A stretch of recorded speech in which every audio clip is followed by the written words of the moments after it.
তার নিজের ফ্যামিলি পুরো ছারখার হয়ে যায়। তার এক কন্যা সন্তান ছিল, তার বিয়ে দেয়, সেই মেয়ে সেই শ্বশুর বাড়িতে গিয়ে সুখী হতে পারে না, লাস্টে গায়ে আগুন দিয়ে আত্মহত্যা। আমাদের জন্ম ছকের যে প্ল্যানেটারি পজিশন, এটা পুরোপুরি শ্রী বিষ্ণুর ডিসিশন, তার কথাতেই হয়। কালপুরুষ চাপ তো শ্রী বিষ্ণুরই জন্ম। একটা গন্ধ আমাদের নাকে এলো, একটা অদ্ভুত রকমের গন্ধ। প্রেত যেখানে অবস্থান করে সেখানে একটা বিশেষ একটা গন্ধ থাকে। একটা ছুরি তোমার হাতে দেওয়া হলো, সেই ছুরি দিয়ে তুমি আপেল, লেবু, সবজি কাটতে পারো, আবার সেই ছুরি নিয়ে তুমি প্রতিহিংসা পরায়ণ হয়ে কারোর বুকেও ঢুকিয়ে দিতে পারো। দোষটা তো ছুরির নয়, দোষটা হচ্ছে যে ছুরিটা ব্যবহার করছে তার মানসিক। তারাও একদম চারদিক দরজা জানলা বন্ধ করে ভূতের মতো ভেতরে বসে থাকে। তার ওই বাড়িটাতে যে কোনো মানুষ এক্সিস্ট করে সেটাও তুমি গেলে বুঝতে পারো। এই যে কেস একদম হাতের বাইরে চলে গেছে, লস্ট কেস। হ্যাঁ, ডাক্তাররা যেরকম বলে না যে এটা লস্ট কেস, আমার আর কিছু করার নেই, ঈশ্বরকে ডাকুন।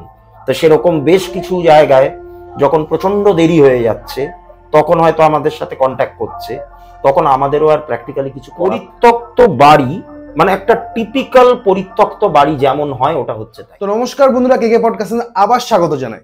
আজকে কেন আপনারা ক্লিক করেছেন সেটা তো আমি জানি, কারণ দেবাদীপদা আছে বলে। কিন্তু দেবাদীপদা আজকে আমাদের কি বলবে জানেন না তো? আজকে দাসনগরের একটা ভৌতিক ঘটনা। একটা বাড়ি, মানুষের দুই ভাইয়ের মধ্যে হিংসার ফলে নাকি সেখানে প্রেত বাসস্থান কেটেছে।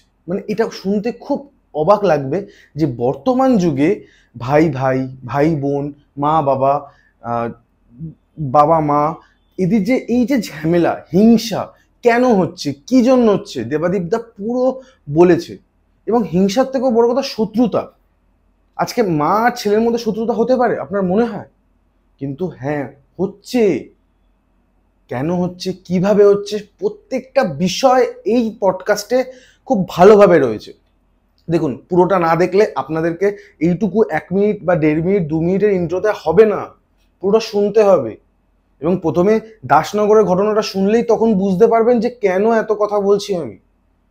আর আপনাদের বাড়িতে যদি আপনার সাথে বা আপনার ছেলে মেয়ে বা কোনো ভাই যদি শুনে থাকে, কোনো বোন যদি শুনে থাকে, তাদের মধ্যে যদি ঠিকভাবে হচ্ছে না, বিষয়টা ঠিক করতে চাইছেন, তার জন্য ডেসক্রিপশনে দেবাদীপদার প্রত্যেকটা বিষয় আপনাকে হেল্প করার জন্য নাম্বার দেওয়া আছে, লিঙ্ক দেওয়া আছে, সব কিছু পেয়ে যাবেন।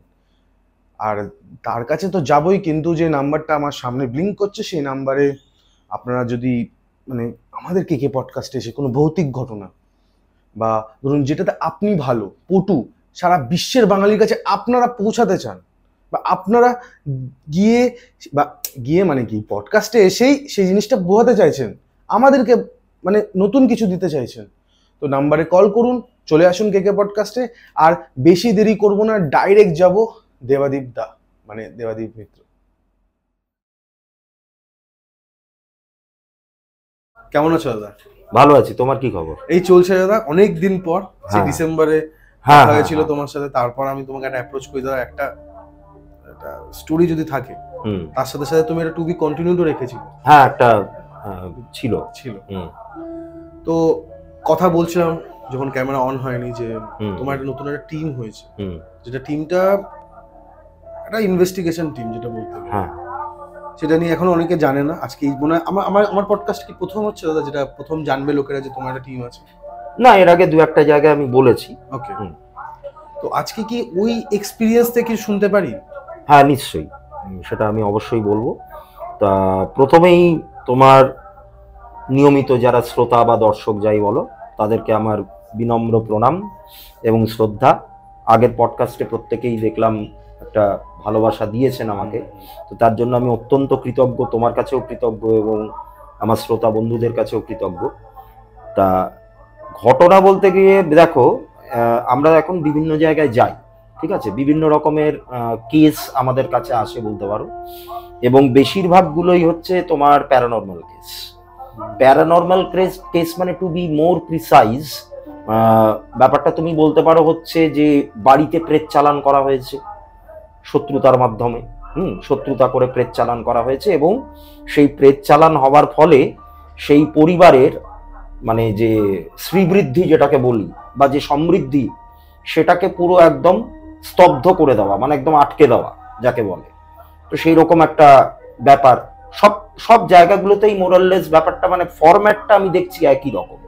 মানে কেউ একটা শত্রুতা করেছে, শত্রুতা করে প্রেত চালান করছে, করে সেই পরিবারের এগিয়ে যাওয়াটা আটকে যাচ্ছে। মানে তোমার ফিনান্সিয়াল প্রবলেম চলে আসছে, হ্যাঁ, নানান রকম রোগ ভোগ হচ্ছে, শরীরে নানান রকম সমস্যা হচ্ছে, কিন্তু মেডিকেল টেস্ট করে সেগুলো ধরা পড়ছে না, হ্যাঁ, জলের মতো টাকা বেরিয়ে যাওয়া, এরকম ইত্যাদি ইত্যাদি হতে হতে হতে হতে মানে যখন একদম দেওয়ালে পিঠ থেকে যাওয়ার মতো কন্ডিশন, তখনই আর কি কোনো নিরুপায় হয়ে গিয়ে, হ্যাঁ, তখন আমাদের দ্বারস্থ হওয়া, এই ব্যাপারটা হয়। অনেক ক্ষেত্রে দেখা যায় যে কেস একদম হাতের বাইরে চলে গেছে, লস্ট কেস। হ্যাঁ, ডাক্তাররা যেরকম বলে না যে এটা লস্ট কেস, আমার আর কিছু করার নেই, ঈশ্বরকে ডাকুন। তো সেরকম বেশ কিছু জায়গায় যখন প্রচন্ড দেরি হয়ে যাচ্ছে, তখন হয়তো আমাদের সাথে কন্ট্যাক্ট করছে, তখন আমাদেরও আর প্র্যাকটিক্যালি কিছু করার থাকে না, জিনিসটা এমন একটা পর্যায়ে চলে যায়। তা এরকমই একটা ঘটনা আমি আজকে বলবো তোমাকে। তা ঘটনাটা কলকাতার একটুখানি বাইরে, ঠিক আছে, মানে হাওড়ায় দাসনগর বলে একটা স্টেশন পড়ে, দেখবে মানে হাওড়া থেকে তুমি যখন মেদিনীপুর লাইনে যাচ্ছ, মেদিনীপুর বা খড়গপুর লাইনে, ওখানে দাসনগর বলে একটা স্টেশন পড়ে। হ্যাঁ, তা ওই দাসনগর স্টেশনে নেমে টোটো করে অন্তত মিনিট 10 রাস্তা একটা প্রপার্টি আছে, একটা বাড়ি আছে। তা সেই বাড়ির যিনি মালকিন, তিনি আমাদের সঙ্গে যোগাযোগ করেন, ঠিক আছে। এবার ঘটনাটা কিরকম হয়, ওই বাড়িটার দুটো ভাগ আছে, শরিকি বাড়ি, হ্যাঁ, বাড়িটার দুটো ভাগ আছে। একটা পোর্শনে ওই মালকিন যিনি মহিলা, তা বয়োজ্যেষ্ঠ কিছু মানে জ্যাঠা জেঠি এনারা সব থাকেন। আর আরেকটা পোর্শন ভেকেন্ট, ওটা ওনার নিজের, ঠিক আছে, ওটা উনি ওনার বাবার থেকে পেয়েছেন, ওনার বাবা এখন আর বেঁচে নেই। তা ওই বাড়িটা উনি অন্য জায়গায় থাকেন, নিজের শ্বশুর বাড়িতে থাকেন হাজবেন্ড শাশুড়িকে নিয়ে। ওই ওনার যে পোর্শনটা, উনি কিছুতেই মানে ওই প্রপার্টিটাকে বিক্রি করতে পারছেন না। যখনই কোনো কাস্টমার আসছে, দেখছে, বলছে যে হ্যাঁ পরে জানাবো, কিন্তু পরবর্তীকালে গিয়ে সেই ব্যাপারটা নেগেটিভ দিকে চলে যাচ্ছে, মানে নাই হয়ে যাচ্ছে, নাকচ হয়ে যাচ্ছে। এইবার এই যে প্রপার্টিটা, এইটা নিয়ে ওনার জ্যাঠার সঙ্গে একটা বিরাট বড় বিবাদ আছে। মানে জ্যাঠা এতটাই লোভী একজন মানুষ, মানে ওইটুকু পোর্শন এই মেয়েটা পেয়েছে, এই মহিলা পেয়েছেন, সেটা ওনার সহ্য হচ্ছে না, ঠিক আছে। মানে উনি ভেবেছিলেন যে পুরোটাই উনি একা ভোগ করবেন। এবার যাতে এই পোর্শনটুকু উনি এনজয় করতে না পারেন বা এটার কোনো গতি যাতে না করতে পারেন, উনি কি করেছেন, ওখানে প্রেত বন্ধন করে রেখেছেন। এটা তোমরা জানলে কি করে? বলছি আমি, প্রেত বন্ধন করে রেখেছেন, এবং যেহেতু প্রেতের ওখানে মানে ওটা একটা পাকাপাকি বাসস্থানে পরিণত হয়েছে, তাই জন্য যারাই ওই প্রপার্টিটা দেখতে আসছে কেনবার উদ্দেশ্য নিয়ে, তারাই ওখান থেকে ব্যাক আউট করছে, পছন্দ হচ্ছে না তাদের, ঠিক আছে। এইবার বিভিন্ন রকম চেষ্টা চরিত্র করে বিক্রি করার চেষ্টা করা হয়েছে, করতে পারেনি। তখন এই পডকাস্টগুলো দেখে আমার সঙ্গে যোগাযোগ করেন। এবার আমি কিছু সিমটম জানতে চাই। তা আমরা একদিন ডিসাইড করলাম যে ওই বাড়িটাতে যাব, ওই বাড়িটাতে গিয়ে একটুখানি বোঝবার চেষ্টা করব, কারণ না গিয়ে তুমি স্পটে না পৌঁছে না অনেক কিছু বোঝা যায় না, ঠিক আছে। এইবার আমরা একটা দিনক্ষণ ঠিক করে ওখানে গেছি, এবং আমরা ডিসাইড করেছিলাম যে দিনের বেলায় নয়, একটুখানি সন্ধে হবে বা সূর্য ডুবে গেছে, সূর্যের আলোটা নিস্তেজ হয়ে এসছে, এরকম একটা টাইমে, মানে একদম সিম্পল ভাষায় বলতে গেলে অন্ধকার নেমে আসছে, তারপরে ওই বাড়িতে আমরা গেছি। এবার তখন শীতকাল ছিল, তখনও গরম পড়েনি, শীত তখনও ছিল, মানে আমি এটা জানুয়ারি মাসের কথা বলছি আর কি, 2025-এর জানুয়ারি। তা তখনও তাড়াতাড়ি সন্ধ্যে নেমে আসছে। তো আমরা 5টা থেকে 5:30টার মধ্যে ওখানে পৌঁছে গেছি। চারদিক বেশ অন্ধকার হয়ে গেছে, ওই পাড়ার ভেতরটাও খুব নির্জন। তা এবার আমরা ওই বাড়িটাতে ঢুকেছি। ঢুকবার পর কৌশিক, পরিত্যক্ত বাড়ি, মানে একটা টিপিক্যাল পরিত্যক্ত বাড়ি যেমন হয় ওটা হচ্ছে তাই। মানে বাড়িতে কেউ থাকে না সেটা তো ছেড়েই দাও, বাড়িতে অনেকেই না থাকতে পারে, কিন্তু যত্নের অভাবে চারিদিকে ধুলো ময়লা জমে সেটা এমন একটা পরিবেশ তৈরি করেছে না, মানে তুমি ঢোকা মাত্রই তোমার মনে হবে যেন নেগেটিভিটি তোমাকে ধাক্কা মারছে, এরকম একটা ব্যাপার, ঠিক আছে। এইবার আমরা ওখানে গিয়ে ইনভেস্টিগেশন শুরু করলাম। এবার এই প্রসঙ্গে একটা কথা আমি বলে রাখি, ইনভেস্টিগেশন মানে কিন্তু এখানে তোমার ওই ইএমএফ মিটার বলো, ক্যামেরা বলো, হ্যাঁ, তারপর বিভিন্ন রকমের যে সমস্ত ইনস্ট্রুমেন্টস গুলো হয় ওগুলো নিয়ে ইনভেস্টিগেশন নয়। কিন্তু এখানে ইনভেস্টিগেশনটা পুরোটাই স্পিরিচুয়াল পদ্ধতিতে হবে। আমার সঙ্গে যেই ভদ্রলোক গেছিলেন তিনি তন্ত্রমার্গের একজন মানুষ, আর আমি এঞ্জেল থেরাপির দিকে মানুষ আর কি, মানে এঞ্জেল থেরাপিটা আমি ফলো করি। তা আমাদের কিছু ইনটুইশন পাওয়ার এবং মেডিটেশন পদ্ধতির মাধ্যমে আমরা স্পিরিট সেন্স করতে পারি। সেটা তন্ত্র দিয়েও করা যায়, এঞ্জেল থেরাপি দিয়েও করা যায়। এঞ্জেল থেরাপি নিয়ে তো আমি আমার আগের পডকাস্টে বলেও ছিলাম অনেক কথা। তা এবং এঞ্জেল থেরাপি দিয়েও স্পিরিট ক্লিনস করা যায়, কিন্তু যেখানে ধরো তোমার খুব বাড়াবাড়ি রকমের কিছু হয়ে গেছে তখন এঞ্জেল থেরাপি দিয়ে সেটাও করা যায়, কিন্তু খুব টাইম কনজিউমিং। তো অতটা সময় অনেক সময় অনেক মানুষই দিতে চান না, তো তখন তন্ত্র ছাড়া কিন্তু উপায় থাকে না। ঠিক আছে, এইবার ওখানে গিয়ে আমরা যেটা দেখলাম, বাড়িটা 3 তলা বাড়ি, 3টে ফ্লোর আছে বাড়িটাতে। প্রথমে একদম মানে ঢুকেই গ্রাউন্ড ফ্লোরে 2টো ঘর পাশাপাশি, 2টো ঘরই বন্ধ অবস্থায় পড়ে রয়েছে। চারিদিকে মাকড়সার জাল ফাল, হ্যাঁ, দেওয়াল থেকে ঝুল পড়ে রয়েছে, মানে মেঝের ওপর তোমার একটা পুরো ধুলোর আস্তরণ, হ্যাঁ, মানে সে বিতিকিচ্ছিরি একটা ব্যাপার। কিন্তু ফ্ল্যাটটা বা বাড়িটা এমনি ভালো দেখতে, হ্যাঁ, মানে অক্ষত অবস্থায় দাঁড়িয়ে রয়েছে, কিন্তু ময়লা, ধুলো ময়লা একদম ভর্তি, পর্যাপ্ত পরিমাণে ধুলো, মানে সে ভাবা যায় লোকও থাকে না ভেতরে। না, এই পোর্শনটাতে লোক থাকে না। পাশের যে ভাগটা যেখানে জ্যাঠারা থাকেন সেখানে লোক রয়েছে, এবং তারাও মানে একদম চারদিক দরজা জানলা বন্ধ করে ভূতের মতো ভেতরে বসে থাকে। মানে তার ওই বাড়িটাতে যে কোনো মানুষ এক্সিস্ট করে সেটাও তুমি গেলে বুঝতে পারবে না। মানে যেই পোর্শনটাতে লোক থাকে সেখানেও যে কেউ রয়েছে সেটা তুমি গেলে বুঝতে পারবে না, ওরা এমন ভাবে থাকে। আর যিনি তোমাকে কন্ট্যাক্ট করেছে তিনি কে হয় এই বাড়ি? তিনি ওই যেই পোর্শনটা বিক্রি করতে পারছে না, ওই পোর্শনটা ওনার বাবার ছিল, ওনার বড় হয়ে ওঠা ওই বাড়িতে। ওনার বাবার থেকে উত্তরাধিকার সূত্রে ওই পোর্শনটা উনি পেয়েছেন, এবং তার সমস্ত রকম আইনি কাগজপত্র রয়েছে। ঠিক, মানে আইনের চোখ দিয়ে সবকিছু এভরিথিং ইজ নর্মাল, বিক্রি করতে কোনো প্রবলেম নেই। কিন্তু ওই যে তন্ত্রক্রিয়া করে রেখে ওই বিক্রিটাকে বন্ধ করে দিয়েছে। আমি যদি ভোগ করতে না পারি আমি বিশ্ব সংসারে কাউকে ভোগ করতে দেবো, মানে ব্যাপারটা আর কি এরকমই হয়। একটা ছোট কথা জিজ্ঞেস করব, তুমি একটা কথা বললে যে অ্যাঞ্জেল থেরাপির পরও যখন হচ্ছে না কাজ তখন তন্ত্র আসে। এঞ্জেল থেরাপিতে হচ্ছে না কাজ বললে ভুল হবে, মানে আমি মনে ভুল প্রশ্ন, না না প্রশ্ন ভুল না তোমার। কাজ হচ্ছে না মানে কাজ হতে দেরি হচ্ছে। এঞ্জেল থেরাপি মানেই কিন্তু সময় সাপেক্ষ ব্যাপার, ঠিক আছে? তন্ত্রে যেই ব্যাপারটা, তাও তন্ত্রে তোমার ওভারনাইট কিছু হবে না। তন্ত্রে যেই কাজটা হয়তো তোমার 10 দিনে হয়ে যাবে, এঞ্জেল থেরাপিতে সেটা হয়তো 15-20 দিন কি 25 দিন 30 দিন লাগতে পারে। এবার অনেক সময় কি হয়, চটজলদি কিছু রেমেডির জন্য মানুষ আসে, সেইটা এঞ্জেল থেরাপি দিয়ে করা এক প্রকার ইম্পসিবল বলা যায়, সেই সময়টা দেওয়া যাবে না, ঠিক আছে? তো যাই হোক, আমি আবার ঘটনায় ফিরি। তাই এবার ওই বাড়িটাতে তো আমরা ঢুকলাম, ঢুকে প্রথমেই গ্রাউন্ড ফ্লোরে পাশাপাশি 2টো ঘর। তা প্রথম ঘরটায় ঢুকেছি, ওখানে ধুলো ময়লা আবর্জনা তো রয়েছে, কিন্তু ওই ঘরটাতে খুব একটা নেগেটিভ কিছু আমরা বুঝতে পারি। কিন্তু তার পাশের একটা যে ঘরটা, সেই ঘরটা একটু ডিসপিউটেড, একটু ডিস্টার্বড আছে ঘরটা। ঢুকে বোঝা গেল, প্রথমেই একটা গন্ধ আমাদের নাকে এলো, একটা অদ্ভুত রকমের গন্ধ। প্রেত যেখানে অবস্থান করে সেখানে একটা বিশেষ একটা গন্ধ থাকে। মানে কিরকম গন্ধ বলবো, তুমি কখনো মাদ্রাজি ধূপ পোড়ার গন্ধ পেয়েছো? তা সত্যি কথা বলছি, সত্যি আমি পাওনি। মানে গন্ধটা কিরকম আমি বলবো, মাছের তেল, মাছের তেল পোড়া এবং মাদ্রাজি ধূপ, এই দুটোর মিশ্রণে যে গন্ধটা হয় সেরকম একটা গন্ধ। মানে এটা বোঝানো খুব মুশকিল, কিন্তু মাছের তেলে গন্ধটা আমি নাকে আসছে। হ্যাঁ, মাছের তেল পোড়ানো, হ্যাঁ, একটু কালো করে একটু ভাজা বা একটু পোড়ানো হচ্ছে সেই গন্ধটা, এবং তার সাথে মাদ্রাজি ধূপের গন্ধ। মাদ্রাজি ধূপের গন্ধ একটু অন্যরকম, ঠিক আছে? মানে নর্মাল এই ধূপকাঠি জ্বালানোর গন্ধ তুমি ওখানে পাবে। তা এবার এই গন্ধটা আমাদের নাকে, আমরা বুঝতে পারলাম কিন্তু ওইখানে কিছু একটা রয়েছে।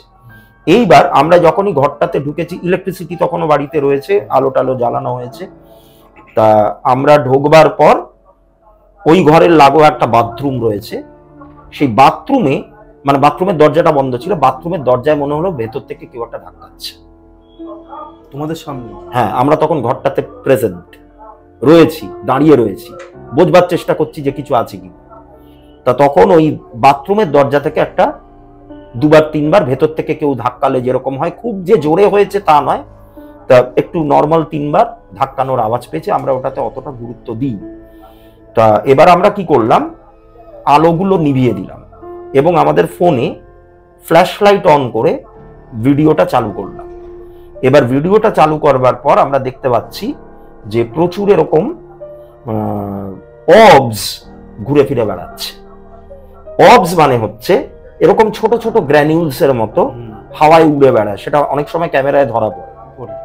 ওই অবসটা কিন্তু স্পিরিট থাকবার একটা লক্ষণ, বা বলতে পারে ওগুলোই স্পিরিট।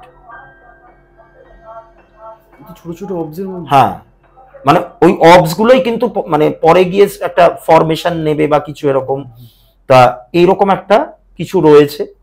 এইবার ওখান থেকে বেরিয়ে আমরা চলে এলাম, মানে ওটা জাস্ট আমরা বুঝতে গেছিলাম যে কিছু আছে কিনা। তা আমরা চলে এলাম ফার্স্ট ফ্লোরে, মানে দোতলায় চলে এলাম। দোতলাতেও দুটো ঘর, ঠিক আছে। এবার দোতলার ওই যে দুটো ঘরের মধ্যে যে একটা পার্টিকুলার ঘর, ওই ঘরটা ইউজ করতেন যেই মহিলা আমার সঙ্গে কন্ট্যাক্ট করেছেন তার বাবা, ঠিক আছে। এবার ওনার বাবা তো এখন আর বেঁচে নেই, গত হয়েছেন, বেশ অনেক বছর হয়েছে, গত হয়েছেন 4-5 বছর হয়ে গেছে। তা আমার সঙ্গে যেই ভদ্রলোক ছিলেন তিনি ক্লিয়ারলি বললেন যে আপনার বাবা কিন্তু এখনো এখানেই আছেন, এই বাড়ি থেকে উনি এখনো রিলিজ হতে পারেন, ঠিক আছে। এইবার আমরা চলে এলাম একদম টপ ফ্লোরে। টপ ফ্লোরটা দেখে মনে হলো যে মানে অরিজিনাল বাড়ির থেকে আর একটু পরে টপ ফ্লোরটা বানানো, ঠিক আছে, আলাদা করে বানিয়েছিলেন। ভদ্রমহিলা বললেন যে ওনার বাবাই বানিয়েছিলেন ওই ফ্লোরটা, এবং ওখানে বাড়ির যে পরিচারিকা যারা কাজ টাজ করে তাদের থাকবার জন্য ওই ঘরটা ছিল।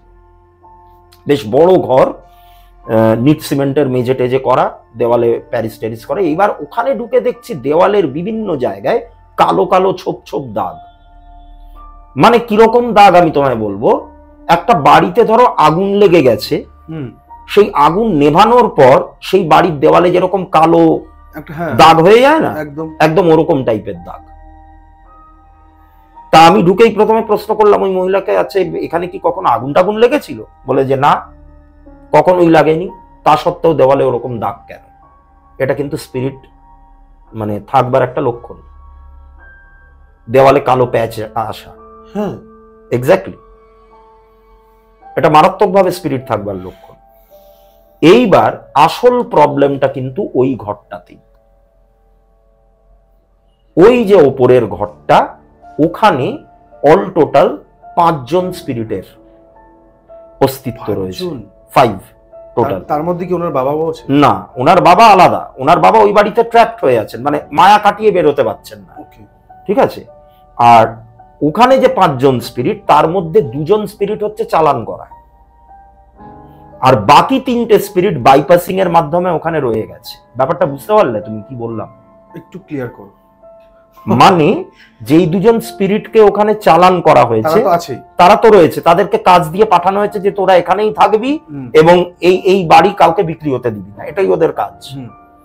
আর বাকি 3টে স্পিরিট যেটা বাইপাসিং এর মাধ্যমে, স্পিরিট বাইপাসিং মানে হচ্ছে দেখো দেহ ছাড়বার পর যেটা বেরোয় আমাদের শরীর থেকে, সেটা তো একটা এনার্জি। এবার এনার্জির তো কোনো লিমিট নেই, সে যেখানে পারে যেতে পারে, তাকে তো বাধা দেওয়ার কেউ নেই। তুমি এই দেওয়াল দিয়েও তাকে বাধা দিতে পারবে না, যে একটা দরজা আটকেও তাকে বাধা দিতে পারবে না, সে সব জায়গায় ফ্লো করবে। এবারে ধরো এই ঘরটা, এখানে এই মুহূর্তে কোন একটা স্পিরিট ধরো পাস করছে। এবার এই ঘরের পরিবেশটা হয়তো এমন হয়ে রয়েছে যেটা ওই স্পিরিটের কাছে খুব ফেভারেবল, ওর ভালো লেগে গেল, আস্তানা গেড়ে ফেললো ওখানে। এটাকে বলা হয় স্পিরিট বাইপাসিং। বুঝতে পারছো? মানে এটা হয় কিন্তু, মানে ধরো 3 জন রয়েছে এরকম টোটাল 5 জন, টোটাল 2 জন তো 2 জন চালানের আর 3 জন হচ্ছে বাইপাসিং। তা আমরা পুরো ব্যাপারটা সেন্স করলাম। এইবারে শুরু হলো আমাদের স্পিরিট কমিউনিকেশন। স্পিরিট কমিউনিকেশন মানে কিন্তু প্ল্যানচেট না, প্ল্যানচেটের মাধ্যমে না, মেডিটেশনের মাধ্যমে। আমারটা এঞ্জেল থেরাপি, আমার সঙ্গে যিনি ছিলেন তারটা তন্ত্র পদ্ধতিতে। এইবার স্পিরিট কমিউনিকেশন মানে এখানে কিন্তু স্পিরিট তোমার সামনে সশরীরে এসে তোমার সঙ্গে গল্প করা শুরু করবে না, তার একটা প্রেজেন্স তুমি ফিল করতে পারবে, এবং তারা কারা সেই ব্যাপারের কিছু আন্দাজ, মানে তোমার তোমার মানে মানে ধ্যানস্থ অবস্থায় তোমার চোখের সামনে কিছু ছবি ফুটে উঠবে। বুঝতে পেরেছো? যেটাকে ওয়ান টাইপ অফ সাইকিক রিডিংও বলা হয়। বলতে পারো, বলতে পারো না, ঠিক এটা সাইকিক রিডিং বললেও ভুল হবে, এটা ঠিক তা নয়, এটা কোনো নাম নেই, এটা স্পিরিট কমিউনিকেশন বলতে পারো। ঠিক আছে, এটা এঞ্জেল থেরাপি দিয়েও যে কোনো মানে তুমি যে কোনো সাধনা দিয়েই করতে পারো। এইবার সেটা করার চেষ্টা করা হলো, তাতে দেখা গেল যেই দুটো স্পিরিট চালানের মাধ্যমে পাঠানো হয়েছে, দুটো স্পিরিটই মানে তারা জীবিত থাকাকালীন, মানে যখন তাদের দেহ ছিল, জড় দেহ যখন ছিল, দুজনেরই ছিল হচ্ছে অ্যাবনর্মাল ডেথ। একজন কার অ্যাক্সিডেন্টে মারা যান, আর একজন ট্রেন থেকে পড়ে গিয়ে মারা যান,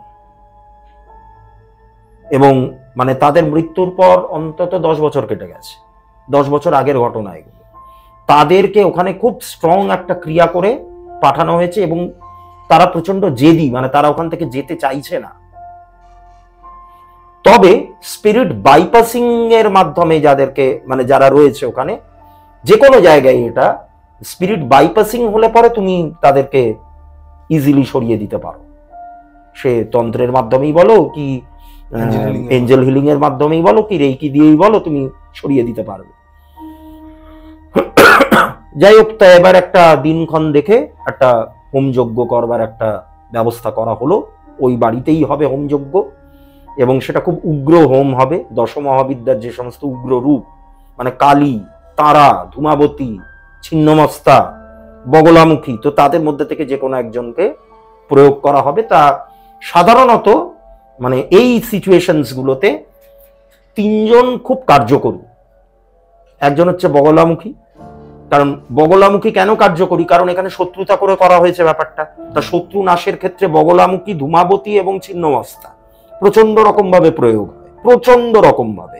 এবং শত্রু নাশের ক্ষেত্রে মানে এদের প্রয়োগ মানে একদম অব্যর্থ প্রয়োগ, যদি ঠিক মতো কাজ করা যায়। ঠিক আছে, ঠিক মতো কাজ না করলে কোনো কিছুই হবে না, কিন্তু ঠিক মতো যদি করা যায় তাহলে এই 3টে মহাবিদ্যা হচ্ছে প্রচন্ড এফেক্টিভ। ঠিক আছে, তা এনাদেরকে নিয়েই একটা হোমযজ্ঞ করা হলো, এবং সেই যজ্ঞের সময়ও কিন্তু নানান রকম ডিস্টারবেন্স আসার চেষ্টা হয়েছে, নানান রকম ভাবে সেটাকে পণ্ড করবার চেষ্টা করা হয়েছে, জিনিসপত্র উধাও হয়ে যাচ্ছে।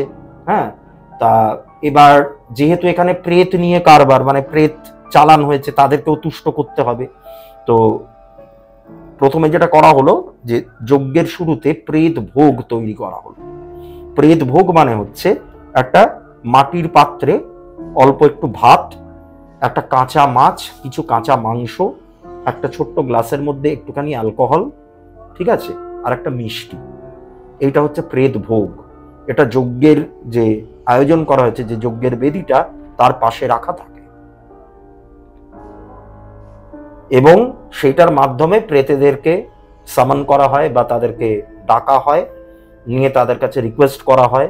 তারপরে তো দশমহাবিদ্যার প্রয়োগ তো আছেই, তো সেটা করে তাদেরকে রিলিজ করা হলো। ওখান থেকে রিলিজ করার পর হচ্ছে পুরো বাড়িটাকে এনার্জি দিয়ে লক করে দেওয়া, যাতে ফার্দার আর কোনো রকম ক্রিয়াকার্য এই বাড়িটার ওপর না হতে পারে। তো আপাতত বাড়িটা ওরকম অবস্থায় রয়েছে। তো লাস্ট আমরা ফলো আপে যে খবরটা পেলাম যে ওই বাড়িটা একজনের পছন্দ হয়েছে, মানে এই হোমযজ্ঞগুলো হওয়ার পর তারপর আমরা বললাম যে আপনারা এবার বাড়িটাকে রিনোভেট করুন। মানে বাড়িটা যেরকম নোংরা হয়ে আছে ভেতরটা, বাইরেটা তো একদম পারফেক্ট, কিন্তু ভেতরে রং চটে গেছে, এদিকে ভাঙা ওদিকে ভাঙা, তা প্রায় পুরো বাড়িটা রিনোভেশন হলো। লাস্ট আমরা যে খবরটা পেলাম, এবার রিনোভেশনের ব্যাপারটা দেখো, এটা শুনে অনেকেই বলতে পারে তার মানে নোংরা হয়েছিল বলে ওই লোকের পছন্দ হচ্ছিল না। রিনোভেশন ওরা আগেও করবার চেষ্টা করেছে। ওরা যখন বাড়িটাকে বিক্রি করবে ভেবেছে ওই মহিলা, তার আগে থেকেই উনি রিনোভেট করার চেষ্টা করেছেন, যে অনেকদিন তো থাকা হয় না।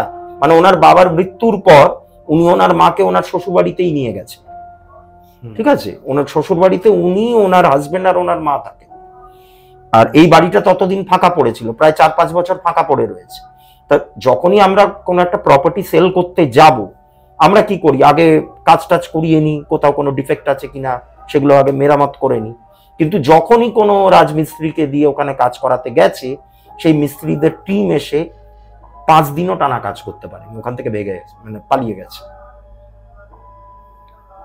তা এই হোমযজ্ঞটা করার পর, মানে হোমযজ্ঞটা হওয়ার পর মনে হচ্ছে যেন ভেতরে যে স্টাক হয়ে থাকা যে নেগেটিভিটিটা, মানে একটা দম বন্ধ করা পরিবেশ, ওটা যেন মুহূর্তের মধ্যে ওখান থেকে সরে গেল, মানে পুরো পরিবেশটা হালকা লাগবে। এটা হয়। তো এইটা করবার পর আমরা লাস্ট যে খবর পেলাম, বাড়ি রিনোভেশন হয়েছে এবং একজন কাস্টমারের ওই বাড়িটা পছন্দ হয়েছে। এবারে ডিল ফাইনাল না হওয়া পর্যন্ত নিশ্চিন্ত হওয়া যাচ্ছে না, দেখা যাক কি হয়। একটা জিনিস জিজ্ঞেস করে দাও, এবার আমাকে বলো যে এই যে ইনভেস্টিগেশনটা করলে, পুজো হলো, যজ্ঞ হলো, তারপর তোমরা কি ওনাকে বলেছো যে ইনি এই কাজটা করেছে? তুমি যে প্রথমেই যেটা বললে যে ওনার জেঠু করেছেন। না, জেঠু করেছেন সেটা উনিই বলেছেন আমাকে, উনি বলে দিয়েছিলেন। উনি জানতেন এটা? উনি জানতেন এটা, উনি জানতেন এটা, কারণ অনেক মানে অনেক জায়গায় অনেকের সঙ্গেই তো এর আগে কন্ট্যাক্ট করেছে এবং প্রত্যেকেই এটাই দাবি করেছিল যে জ্যাঠাই করেছে কাজটা শত্রুতা করে, এবং জ্যাঠার সঙ্গে সম্পর্ক ভালো না। এবং ওনার বাবা যখন জীবিত ছিলেন তখনও জ্যাঠার সঙ্গে ভালো সম্পর্ক ছিল না, ওনার বাবারও ছিল না সম্পর্ক ভালো। দাদা, তোমার ইনভেস্টিগেশনে আমি শুনলাম যে তোমার টিমে একজন তান্ত্রিক আছে। হ্যাঁ, তন্ত্রবিদ্যায় সিদ্ধদিন। তো আমার একটা প্রশ্ন হচ্ছে যে তুমি একজন অ্যাঞ্জেল হিলার, 15খানা অ্যাঞ্জেলকে নিয়ে তুমি কাজ করছো, এবং বলতে গেলে তন্ত্রের মধ্যে 10ম মহাবিদ্যা নিয়ে তিনি কাজ করছেন। হ্যাঁ, ক্ল্যাশ লাগে মাঝে মাঝে? পার্থক্যটা কি? মানে না, ক্ল্যাশ কখনোই লাগে না। লাগে না? না। কারণটা কি, মানে ক্ল্যাশের কথাটা তোমার মাথায় এলো কেন সেটা আগে তুমি। আমি কেন বলছি, কারণ আমি যতজন লোক শুনেছি, হ্যাঁ, তন্ত্রই আগে।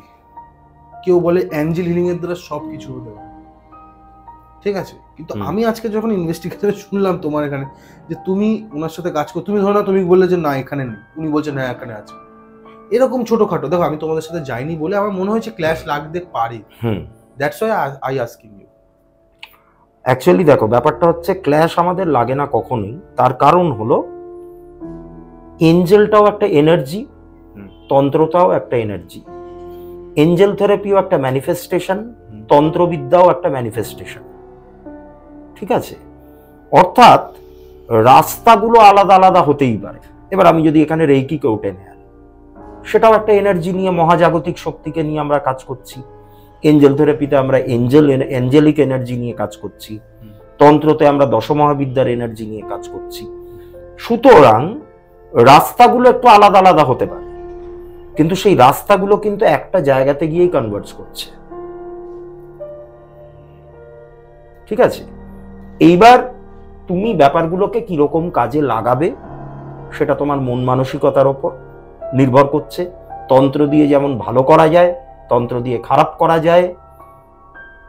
ধরো একটা ছুরি তোমার হাতে দেওয়া হলো, সেই ছুরি দিয়ে তুমি আপেল, লেবু, সবজি কাটতে পারো, আবার সেই ছুরি নিয়ে তুমি প্রতিহিংসা পরায়ণ হয়ে কারোর বুকেও ঢুকিয়ে দিতে পারো। দোষটা তো ছুরির নয়, দোষটা হচ্ছে যে ছুরিটা ব্যবহার করছে তার মানসিকতার উপর। তা আমরা জিনিসটাকে কোন কাজে লাগাচ্ছি? এঞ্জেল থেরাপি এমন একটা জিনিস যেটা দিয়ে তুমি কোনো খারাপ কিছু করতে পারবে না। রেইকি দিয়ে কখনো কখনো করা যায়, আমি সেটা অন ক্যামেরা বলবো না, ঠিক আছে। সবকিছুরই যখন একটা পজিটিভ সাইড আছে, নেগেটিভ সাইডও থাকবেই, থাকতে বাধ্য। তো সেরকম তন্ত্র নিয়ে কি করা যায় সেটা আমাকে আর আলাদা করে বলে দিতে হবে না। আজকাল এত পডকাস্ট হচ্ছে, এত ঘটনা চারদিকে শোনা যাচ্ছে, মানুষ এমনিই জানে, ঠিক আছে। মানে সেই লকডাউনের টাইম থেকে শুরু করে যখন পডকাস্টের ইয়েটা বাড়লো আস্তে আস্তে, হ্যাঁ, মানুষ তো এগুলো দেখছে, এগুলো শুনছে, এগুলো জানছে। হতো আগেও, আজ থেকে 30-40 বছর আগেও হতো, কিন্তু ব্যাপারটা যেহেতু সোশ্যাল মিডিয়ার এত বাড়বাড়ন্ত ছিল না, এত ডেভেলপ ছিল না, তাই ঘটনাগুলো মানুষের সামনে আসতো না। আজকে সেগুলো আসছে, ঠিক আছে। কাজেই যে প্রশ্নটা তুমি প্রথমে করেছিলে যে আমার টিমে আমি যেহেতু এঞ্জেল থেরাপি নিয়ে কাজ করছি, আরেকজন তন্ত্র মতে কাজ করছেন, দুজনের মধ্যে ক্ল্যাশ না, ক্ল্যাশ কখনোই লাগবে না। কারণ আমরা এটুকু বুঝে গেছি যে এঞ্জেলটাও যেরকম একটা এনার্জি, তন্ত্রটাও একটা এনার্জি। একটা সার্টেন টাইমে গিয়ে ওই যে বিভিন্ন রূপে কল্পনা করা, এই ব্যাপারটা তখন আর খাটে না, তখন সবটাই একটা এনার্জির মতো হয়ে যায়। এবং সেটা আমাদের দেখতে হয় সেটা পজিটিভ না নেগেটিভ। আমরা যখন কালীবিদ্যা প্রয়োগ করছি, কি মা তারার প্রয়োগ করছি, কি ধূমাবতী প্রয়োগ করছি, এগুলো তো একটা এনার্জি। তো সেরকম আমি যদি এখন এঞ্জেল থেরাপি দিয়ে আর্কএঞ্জেল মাইকেল, কি আর্কএঞ্জেল রাফায়েল, কি আর্কএঞ্জেল জোফিয়েল, কি আর্কএঞ্জেল গেব্রিয়েল, এদেরকে ম্যানিফেস্ট করি বা এদেরকে প্রয়োগ করি বা এদের সাহায্য নিয়ে কোনো কাজ করি, তা তারাও একটা এনার্জি হিসেবে কাজ করছে এবং সেটাও পজিটিভ। তাহলে ক্ল্যাশটা লাগবে কেন? সেটাই, মানে যাহাই কৃষ্ণ তাহাই কালী। হ্যাঁ, এবারে দেখো, এখন যদি কেউ বড়াই করে বলতে যায়, আমি যদি এখন চেঁচামেচি করি যে এঞ্জেল থেরাপির ওপরে কিছু নেই, একজন তান্ত্রিক তিনি যদি বলেন যে তন্ত্রের ওপরে কিছু নেই, এটা করলে তুমি আলটিমেটলি কোনো মীমাংসায় পৌঁছাতে পারবে না। একটা জিনিস জিজ্ঞেস, হ্যাঁ বলো বলো। তুমি বললে তন্ত্র একটা ম্যানিফেস্টেশন, অবশ্যই। আর একটা অ্যাঞ্জেল হিলিংও হচ্ছে ম্যানিফেস্টেশন। একদম। ম্যানিফেস্টেশন আসলে কি একটু বলবে? ম্যানিফেস্টেশন মানে হচ্ছে, ধরো তোমার একটা প্রবল বাসনা আছে, ঠিক আছে, যে তোমার অমুক একটা জিনিস দরকার। ধরো তুমি ভাবছো যে তোমার আস্তে আস্তে একটু ওপরে উঠছো, যেহেতু তুমি ভাবছো যে তুমি একটা দামি ফ্ল্যাট কিনবে, কিন্তু এই মুহূর্তে তোমার সেই ফ্ল্যাটটা কেনবার মতো মানে টাকার জোর এই মুহূর্তে নেই, সেই বাজেট তোমার এখন নেই, তুমি এখন চাইলেও কিনতে পারবে না, তুমি সেটা জানো খুব ভালো করে। এবার আমরা যখন মানে তুমি এঞ্জেল থেরাপি কি তন্ত্র ভুলে যাও, আমরা নর্মালি যখন ঈশ্বরের কাছে প্রার্থনা করি, মানে ঘরে যে একটা ঠাকুরের আসন আছে, আমরা সেখানে দাঁড়িয়ে কি বলি, ধরো মা কালীর একটা মূর্তি রয়েছে, কি ছবি, কি মা দুর্গার একটা ছবি, যে মা এই ফ্ল্যাটটা আমি চাইছি যেন পেয়ে যাই। এটা হচ্ছে প্রার্থনা।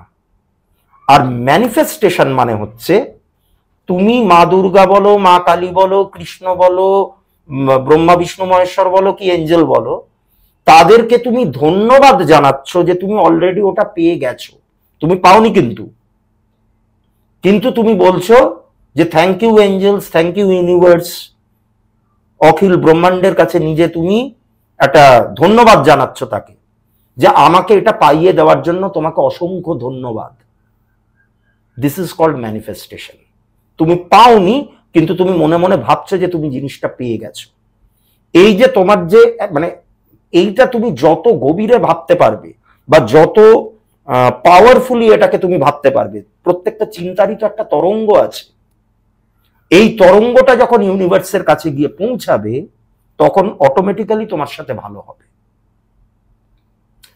ল অফ অ্যাট্রাকশন বলে একটা ব্যাপার আছে, আশা করি তোমার এখানে পডকাস্টে বহু মানুষ এসছেন, কয়েকবার এটার প্রসঙ্গ উঠেছে। ল অফ অ্যাট্রাকশন একটা এক্সপেরিমেন্ট করা হয়েছিল। কিরকম এক্সপেরিমেন্ট? জলের পাত্র নেওয়া হয়েছে, দুটো পাত্র মানে জলের বোতল আর কি, এবার দুটোতেই জল দিয়ে ভর্তি করা হয়েছে। ভর্তি করে একটা বোতল, সেখানে মানে বোতলের ঢাকাটা খুলে জলের কাছে মুখ নিয়ে খালি ভালো ভালো কথা বলা হয়েছে। ভালো ভালো কথা মানে হচ্ছে দয়া, মায়া, মমতা, করুণা, ভালোবাসা, আনন্দ, মুক্তি, যত রকমের ভালো ভালো কথা হয় সেই জলটার সামনে বলে জলের ছিপিটা আটকে দেওয়া হয়েছে, দিয়ে সেই জলটাকে একটা ফ্রিজারের মধ্যে ঢুকিয়ে দেওয়া হয়েছে, ডিপ ফ্রিজার, যাতে ওটা জমাট বেঁধে যায়, বরফ হয়ে যায়। আবার আরেকটা বোতল নেওয়া হয়েছে, সেইটাতে মানে সেটা জলের কাছে মুখটা এনে খারাপ খারাপ সমস্ত কথা, নেগেটিভ কথা, নেতিবাচক সব কথা, নেতিবাচক কিছু আবেগ, রাগ, ঘৃণা, হিংসা, পরশ্রী কাতরতা, খুন, ঠিক আছে, এগুলো বলা হয়েছে, বলে সেই বোতলটাকেও ফ্রিজারে ঢুকিয়ে দেওয়া হয়েছে। ওভারনাইট থাকার পর ওটা বরফ হয়ে গেছে। বরফ হওয়ার পর যখন ওটাকে বার করা হয়েছে, নিয়ে মাইক্রোস্কোপের আন্ডারে দেখা হচ্ছে, যেই জলটাতে ভালো ভালো কথাগুলো বলে ওটাকে ফ্রিজারে রাখা হয়েছিল, সেখানে খুব সুন্দর একটা ডিজাইন তৈরি হয়েছে। আর যেখানে খারাপ কথা বলা হয়েছিল সেটা দেখলে তোমার মানে মাইক্রোস্কোপে যখন দেখা হচ্ছে, দেখলে তোমার মনে হবে যে অনেক কাদা মাটি জমে যেরকম একটা নোংরা ময়লা একটা ভাব তৈরি হয়, ওই বরফের মধ্যে সেই রকম একটা ভাব তৈরি হয়েছে। সুতরাং তুমি কি বলছো, তুমি কি ভাবছো, সেটাই ম্যানিফেস্টেড হয়।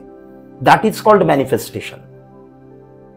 তুমি অনেক কিছু হয়তো লাইফে পাচ্ছ না, তুমি যদি এখন ঈশ্বরের কাছে বলতে শুরু করো, ঈশ্বর তুমি তো আমাকে দেখছো না, আমি হতাশায় ডুবে যাচ্ছি, আমার পাশের বাড়ির লোকটা একটা গাড়ি কিনে ফেললো, আমি এখন একটা সেই পুরনো বাইক চালিয়ে ঘুরে বেড়াচ্ছি, সে একটা ফ্ল্যাট কিনে ফেললো, আমি এখনো সেই ছোট ফ্ল্যাটটায় পড়ে আছি।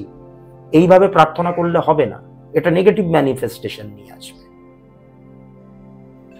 ইউনিভার্সের কাছে ভুল বার্তা পৌঁছাবে। এটা একটা ডেঞ্জারাস জিনিস, কিন্তু ইউনিভার্স বা ব্রহ্মাণ্ড এটা ছেলে খেলার বিষয় নয়। আমাদের চিন্তার যে তরঙ্গটা, সেটা প্রতিটা মুহূর্তে ইউনিভার্সের কাছে কিন্তু বার্তা পৌঁছাচ্ছে, এবং সেটাই কিন্তু তোমার কাছে বুমেরাং হয়ে ফেরত আসবে।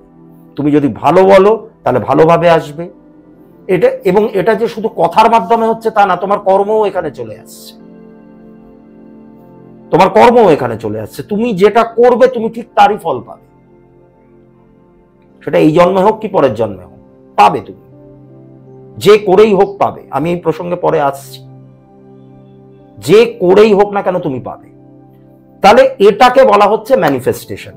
প্রার্থনা আর ম্যানিফেস্টেশনের মধ্যে এটা তফাৎ। প্রার্থনা মানে হে ঠাকুর আমি যেন এটা পেয়ে যাই, আর ম্যানিফেস্টেশন মানে ধন্যবাদ ব্রহ্মাণ্ড, ধন্যবাদ ইউনিভার্স, ধন্যবাদ এঞ্জেলস, কি ধন্যবাদ তুমি যাকে ইচ্ছা দাও, যাকে তুমি মানো, সেটা বজরংবলী হতে পারে, মহেশ্বর হতে পারেন, শ্রী বিষ্ণু হতে পারেন, শ্রীকৃষ্ণ হতে পারেন, যে কেউ হতে পারেন, তাদেরকে ধন্যবাদ দাও, দিয়ে বলো যে আমি এটা পেয়ে গেছি।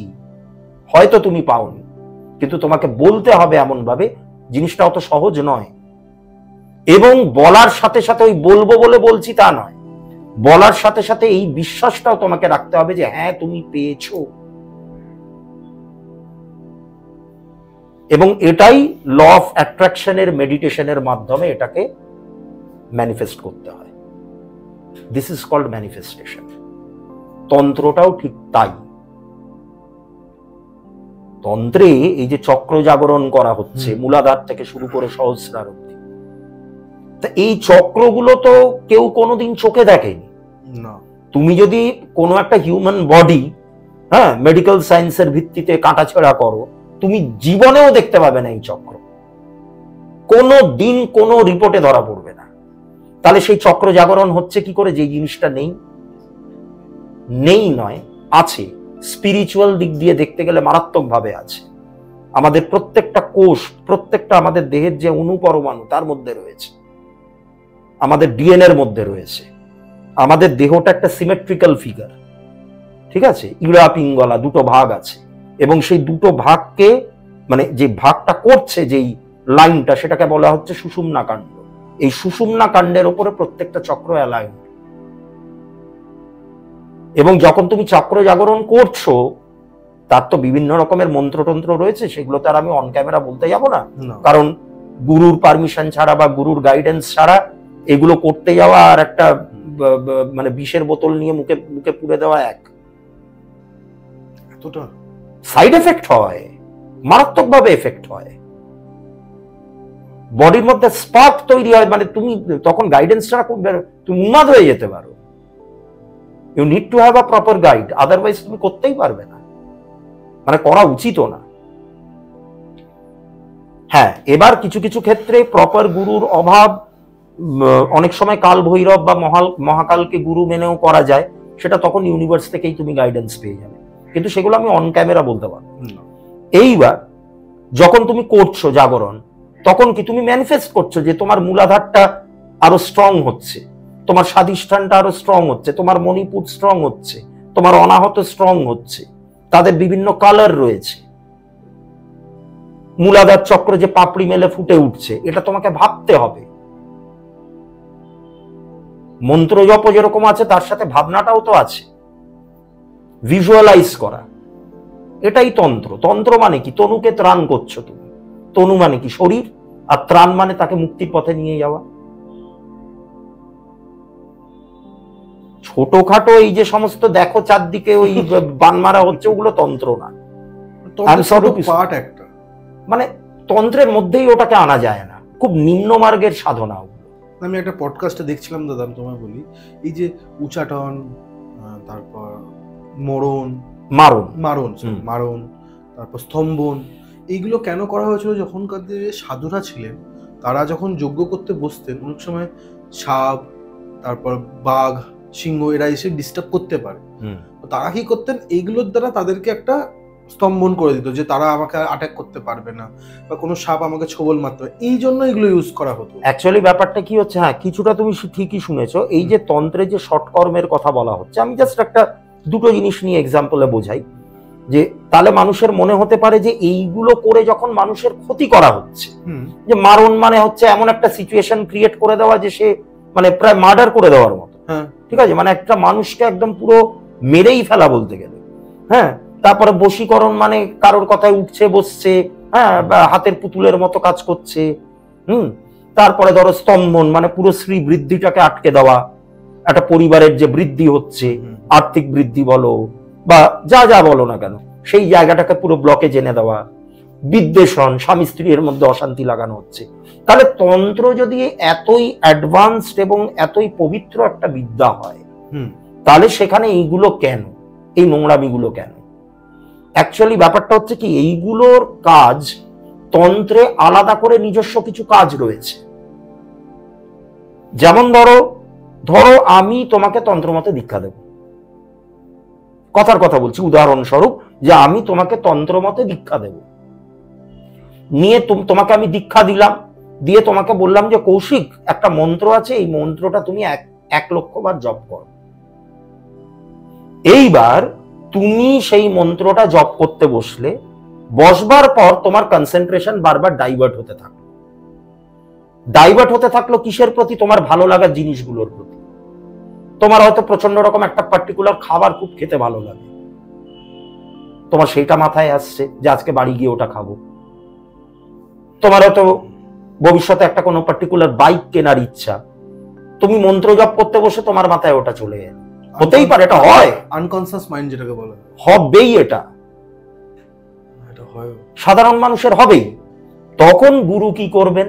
আমার কি কাজ? আমি যদি নিজেকে ভাবি যে আমি তোমাকে দীক্ষা দিচ্ছি, আমার তখন কাজ হবে তোমার এই যে ভালো লাগার জিনিসের যে পরিধিটা, এই প্রত্যেকটা জিনিসের সাথে তোমার বিদ্বেষণ ঘটানো।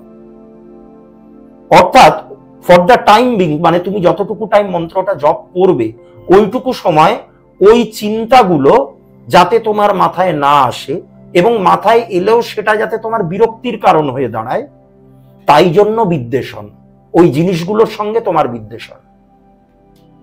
এটার জন্যই বিদ্বেষণ হয়েছিল, হলো। এইবার এইটাকেই যদি তুমি এখন কোন একটা সাধারণ মানুষের ওপরে সম্পর্কে লাগিয়ে দিল, হ্যাঁ, তাহলে জিনিসটা ওই যে বললাম, ছুরি দিয়ে তুমি আপেলও কাটতে পারো, ছুরি দিয়ে তুমি কারোর বুকেও বসিয়ে দিতে পারো, দোষটা ছুরির না। এইটা সাধারণ একটা বিষয়ের জন্য, যেটা একটা মানে শিষ্য একটা লাভ করবে, একটা জিনিস গ্রহণ করবে তার জীবনে, সেটার জন্যই বিদ্বেষণ আনা হলো। আর সেটার জন্য মানুষ, সেই তান্ত্রিকরাই যখন শিখে নিয়েছে, এটা কি অবস্থা দাদা। তারপরে বশীকরণেও সেম ব্যাপার, মানে তুমি যাতে আমার কথাগুলো শোনো, হ্যাঁ, তার জন্য, তাও সেটা সব সময় নয়। যখন গুরু দেখছেন যে তার শিষ্য এমনি তার কথা শুনছে, তখন কিন্তু বশীকরণ ক্রিয়া ইউজ করা হয় না। যখন দেখছে মাইন্ড ডাইভার্ট হয়ে যাচ্ছে, কোনোভাবেই তাকে বাগে আনা যাচ্ছে না, হ্যাঁ, মানে সে অগ্রসর হতে পারছে না, তখন হয়তো সেই ক্রিয়াটাকে অ্যাপ্লাই করা হবে। এবার এই বশীকরণটাই আজকের দিনে কি হচ্ছে, আমার বস আমার কথা শুনছে না, আমি ইনক্রিমেন্ট পাচ্ছি না, অন্য কারোর প্রতি আকৃষ্ট হয়ে যাচ্ছে, আমি বসকে বশীকরণ করব। বউ বলছে আমার স্বামী মানে বাইরের দিকে মন চলে যাচ্ছে, এই হচ্ছে সেই হচ্ছে, বশীকরণ করব। তার মানে কি, জিনিসটা ভুল দিকে চালিত হচ্ছে, ভুল মানে কাজে ইউজ করা হচ্ছে। কর্মফল কি হতে পারে? এবারে দেখো, কর্মফলের ব্যাপারটা হচ্ছে, মানে কর্মফল তো একটা ভাস্ট ব্যাপার, মানে তুমি একটু স্পেসিফিক ওয়েতে বলো। মানে এই যে তান্ত্রিকরা যে এই কর্মটা করছে, তাতে কি তাদের কর্মফলে কি আঘাত পড়ে? অবশ্যই পড়ে। যারা খারাপ কাজ করবে অবশ্যই তাদের আঘাত পড়বে, মারাত্মকভাবে পড়বে। এখন ব্যাপারটা কি হচ্ছে দেখো, আজকের দিনে, আজকের যুগটা তো প্রচন্ড ডায়নামিক যুগ, এবং চারদিকে এই যে এত চাহিদা বেড়ে যাচ্ছে, এত প্রলোভন, ঠিক আছে? শুধুমাত্র কলকাতা শহরটাতেই দেখো, আজকের দিনে দাঁড়িয়ে যত শপিং মল আমরা দেখতে পাই। আমি নিজে যখন ছোট ছিলাম, আমি তো তোমাদের থেকেও আরো 10 বছর আগের মানুষ, তা যখন আমি ছোট ছিলাম তখন কলকাতা শহরে এত শপিং মল ছিলই না। লোকে পুজোর মার্কেটিং বলতে বুঝতে হচ্ছে গড়িয়াহাটের বাজার, সেখানে গিয়ে বাজার করতো। নিউ মার্কেট, সেখানে মানে সমাজের এলিট ক্লাসের লোকেরা নিউ মার্কেটে যেত, একদম খাঁটি কথা এটা। ঠিক। কিন্তু আজকের দিনে দাঁড়িয়ে নিউ মার্কেটে খুব একটা যে লোকজন যায় তা নয়, সব থেকে বেশি ভিড় হয় শপিং মলগুলোতে। এবং শপিং মলগুলোতে গেলে আজকে লোকে দেখতে পায় যে কত রকমের জ্যাকেট হতে পারে, কত রকমের শাড়ি হতে পারে, কত রকমের ব্যাগ হতে পারে, কত রকমের ভ্যারাইটিস জুতো হতে পারে। এবার মানুষের মধ্যে কি প্লে করছে, একটা জুতোর দাম যদি তুমি কোয়েস্ট মলে যাও, একটা জুতোর দামই হয়তো তুমি দেখবে 10,000 15,000 টাকা দাম, মানে 15,000 টাকারও জুতো হয়, কিন্তু আমি সেটাকে কেনবার মতো ক্ষমতায় নেই। তার মানে আমাকে যদি এই চাহিদাগুলো পূরণ করতে হয়, কি লাগবে? টাকা। এবার যে যেই ফিল্ডে আছে সেই দিক থেকে টাকাগুলোকে রোজগার করার চেষ্টা করবে। এবার এই ফিল্ডগুলোতে যারা রয়েছে, আমি প্রত্যেকের প্রতি শ্রদ্ধা রেখে বলছি, কারোর প্রতি আমার তো কোনো ব্যক্তিগত শত্রুতা নেই, কিন্তু যেটা হচ্ছে, এবার কোনো একজন ক্লায়েন্ট এলেন, এসে বললেন যে আমার এরকম এরকম এই সমস্যা, আমাকে কিছু দিনের মধ্যেই এটা করে দিতে হবে। তখন এই সমস্ত শর্টকাট পদ্ধতি, প্রেত চালান, অমুক চালান, তমুক চালান, প্রেত নিয়ে এই বশীকরণ করে দেওয়া, মারণ। একজন লোক হয়তো বলছে যে আমি যেই পোস্টটায় প্রমোটেড হব, সেখানে আমার তুলনায় যে যার যোগ্যতা কম তাকে তুলে দিয়েছে, আমি সেটা নিতে পারছি না। প্রত্যেকদিন অফিসে গেলে আমার মনে হচ্ছে যে আমি অপমানিত হচ্ছি, আমি ব্যাপারটা গ্রহণ করতে পারছি না। তখন কি করবে? একটা মারণ ক্রিয়া করে দিল। যে প্রমোটেড হয়েছিল সেই জায়গাটাতে, সে হয়তো একটা অ্যাক্সিডেন্টের কবলে পড়লো, বা তার পরিবার কোনোভাবে এফেক্টেড হয়ে গেল, সে কাজে আর মন দিতে পারলো না, ওই জায়গাটা এ নিয়ে। এটা তো অন্যায়। আজকে যে ওই প্রমোশন পায়নি যোগ্যতা থাকা সত্ত্বেও, সে কিন্তু তার কর্মফলই ভোগ করছিল। সেখানে ঢুকে মধ্যস্থতা করে কেউ যদি ওই জায়গাটা ব্রেক করতে যায়, আমাদের জন্ম ছকের যে প্ল্যানেটারি পজিশন, এটা পুরোপুরি শ্রী বিষ্ণুর ডিসিশন, তার কথাতেই হয়। কালপুরুষ চার্ট তো শ্রী বিষ্ণুরই জন্মছক। জ্যোতিষ শাস্ত্রের ওপর বিষ্ণুর একটা বিরাট বড় ভূমিকা রয়েছে। তাহলে সেখানে গিয়ে ওই যে একটা কথা আছে না, খোদার ওপর খোদগিরি করা, তা সেখানে ঢুকে আমি যদি মধ্যস্থতা করে সেই জায়গাটা শর্টকাট দিয়ে তাকে আমি পাওয়াতে যাই, তারও কর্মের ওপর ছাপ তো পড়ছেই, যে করছে এই কাজটা তার উপরে আরো বেশি মাত্রায় পড়ছে। এমনও দেখেছি আমি, মারণ ক্রিয়া করেছিল কারোর ওপর, বা জীবনেও কারোর কোনোদিন ভালো কাজ কিছু করেনি সাধক হিসেবে। তান্ত্রিক আমি বলবো না, তান্ত্রিক ওই যে বললাম না, তান্ত্রিক খুব ভাস্ট টার্ম, তান্ত্রিকদের আমি খুব শ্রদ্ধা করি, এদেরকে আমি তান্ত্রিক মনে করি না যারা এই কাজগুলো করে। রীতিমতো মানে শেষ বয়সে গিয়ে সেই ব্যক্তির রীতিমতো উন্মাদের মতো অবস্থা হয়ে যায়, তার নিজের ফ্যামিলি পুরো ছারখার হয়ে যায়।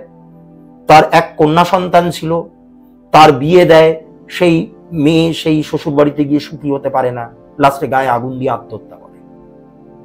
তার নিজের ছেলে বাইক অ্যাক্সিডেন্টে মারা যায়। শেষ বয়সে গিয়ে ওনার নিজের যখন 70-72 বছর বয়স, তখন ওনার স্ত্রী মারা যান। লাস্টে প্রায় উনি মানে 82 কি 83 ইয়ার্স অফ এজ অব্দি বেঁচে ছিলেন। পুরো ওই 10টা বছর বেডরিডেন অবস্থায় ছিলেন। কর্মের ওপর বিরাট বড় এফেক্ট ফেলতে পারে। যে এই জন্মে পেয়ে যায়, যে পরবর্তী জন্মে গিয়ে পায়, সেটা তার প্রারব্ধ। একটা জিনিস জিজ্ঞেস কর, বলো। তুমি শেষ করলে পরের জন্ম বা পুনর্জন্ম বা জাতিস্বর কি? জাতিস্বর মানে যার পূর্বজন্মের কথা মনে থাকে, পরের জন্ম। হুম। এটা তো পুনর্জন্ম যখন হবে, হুম। সেই পার্সনটা তো জানে না যে আমি এরকম ভবিষ্যতে ভুল করেছি। হতে পারে নতুন যে জীবনটা পেলো সেখানে সে ভালো, হুম। কিন্তু তার সাথে তার কর্মফলগুলো তো এফেক্ট করে হবে দিচ্ছে। হবে হবে হয়তো হয়, এটাই হয়। এটাই হয়। তো সে তো মনে মনে ভাবছে যে আমি এত খাটছি, এত চেষ্টা করছি, এত রকম ভাবে লোকের অপমান সহ্য করেও কাজ করছি, হুম। তাও হচ্ছে না আমার কোনোভাবে। এটা হয় তো দাদা? এটাই হয়। তো তাদের জন্য কোনো সলিউশন আছে? আমি বলছি এবার, দেখো এই কনসেপ্টটা যখন তুললে আমি একটুখানি ডিটেলসে বলি, মানে তাহলে জিনিসটা বুঝতে সুবিধা হবে, তোমারও সুবিধা হবে, যারা শুনছেন তাদেরও সুবিধা হবে। তো আমি এখানে তিনটে জিনিস তিনটে কনসেপ্ট আমি বোঝাবো, যেটা বুঝলে মানুষের একটু সুবিধা হবে বুঝতে। মানে কিভাবে, প্রথমে আমি বলছি যে কিভাবে কর্মফল বা প্রারব্ধ আমাদের গোটা জীবনটাকে নিয়ন্ত্রণ করে। তারপরে আমি এটা অ্যাস্ট্রোলজিক্যাল অ্যাসপেক্টে আসবো। প্রথমে আমি বলি সঞ্চিত কর্ম কাকে বলে। সঞ্চিত কর্ম মানে, ধরো এই যে আমি একটা দেহ নিয়ে তোমার সামনে বসে আছি, এটা তো আমার একটা জন্ম, এটা আমার বর্তমান জন্ম, প্রেজেন্ট লাইফ আমার। এর আগে আমি কটা জন্ম কাটিয়ে এসেছি আমি জানি না। কটা জন্ম মানুষ হিসেবে কাটিয়েছি সেটা তো ভুলেই যাও। টোটাল আমার কটা জন্ম আমি সেটাই জানি না। কিন্তু আমরা যদি শাস্ত্র বলো, পুরাণ বলো, আমরা যদি ঘাঁটি, তাহলে আমাদের সনাতন ধর্মে অনেকদিন আগে থেকেই বলা হচ্ছে যে পূর্বজন্ম বলে একটা ব্যাপার আছে।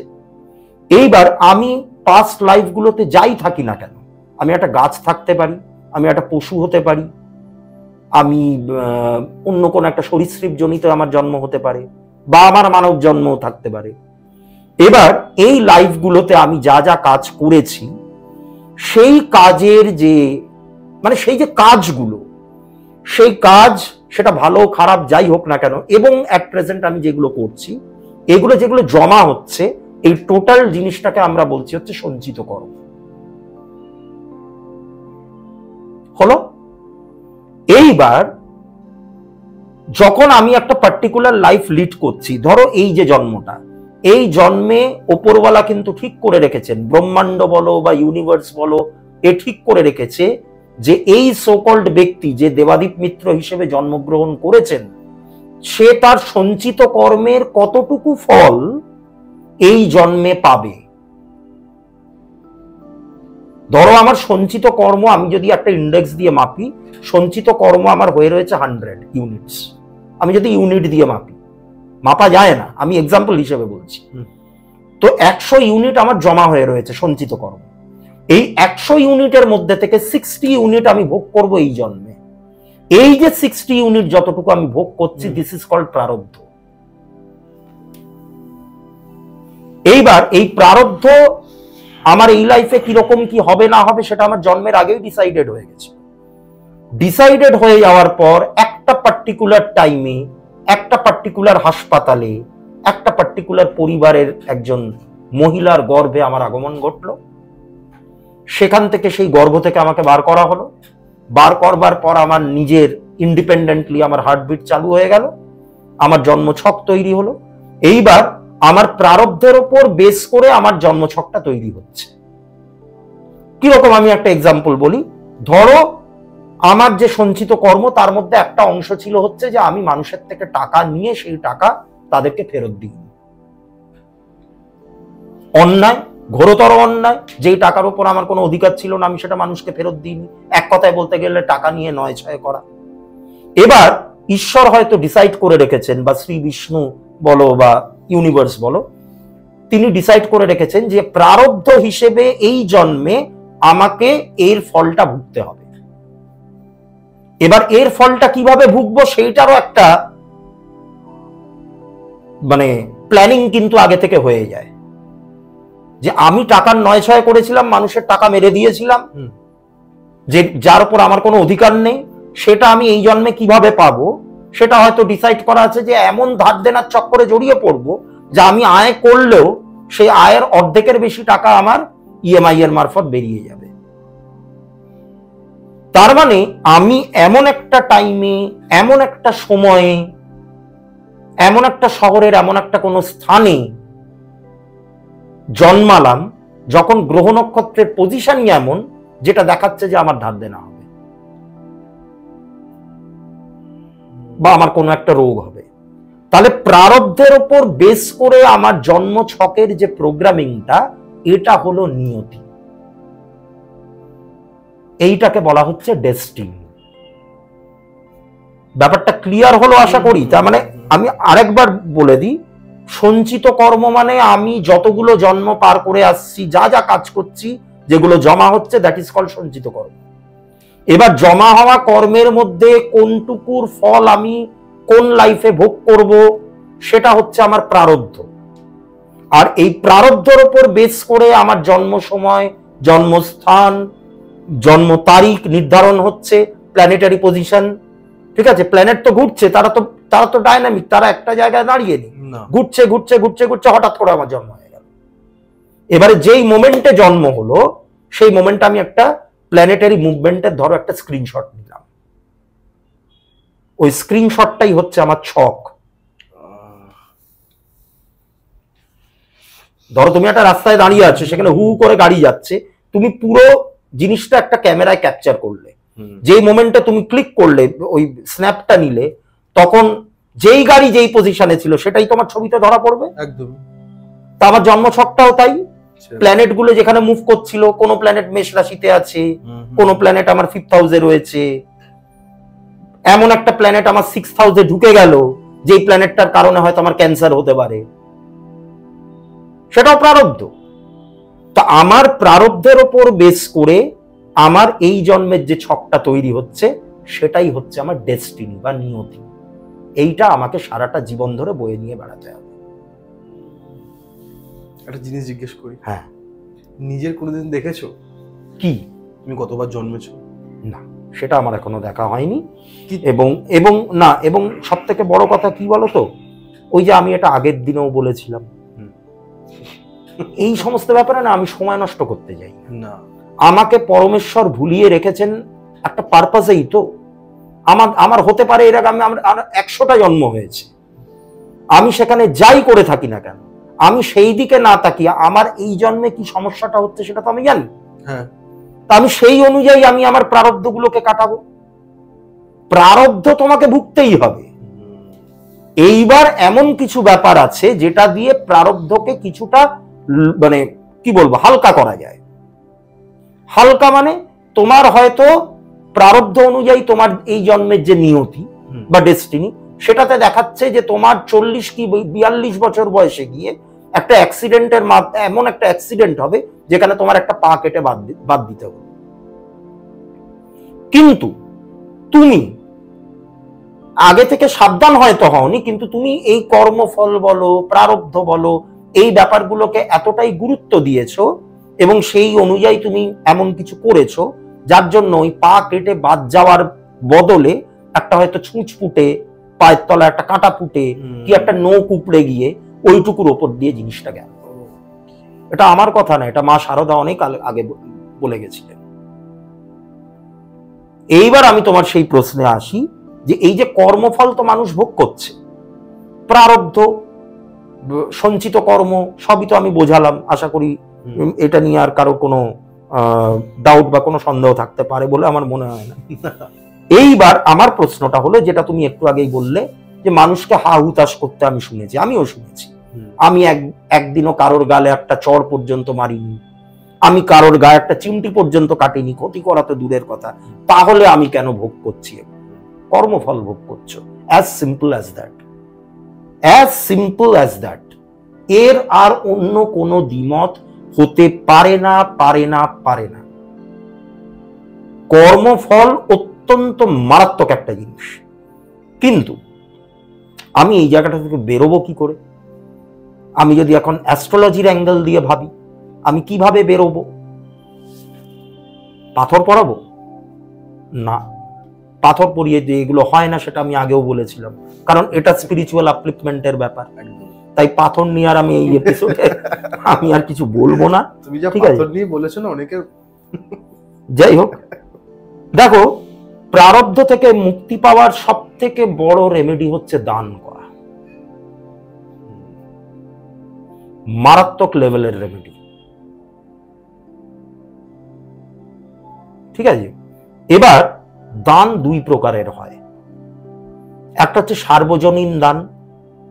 সার্বজনীন দান মানে এই দান যে কেউ করতে পারে, এই দান করবার জন্য কারোর মানে অ্যাস্ট্রোলজিক্যাল কনসালটেশনের দরকার পড়ে না, তুমি এমনি করতে পারো যে কোনো সময়, যে কোনো মুহূর্তে, যে কোনো পরিস্থিতিতে।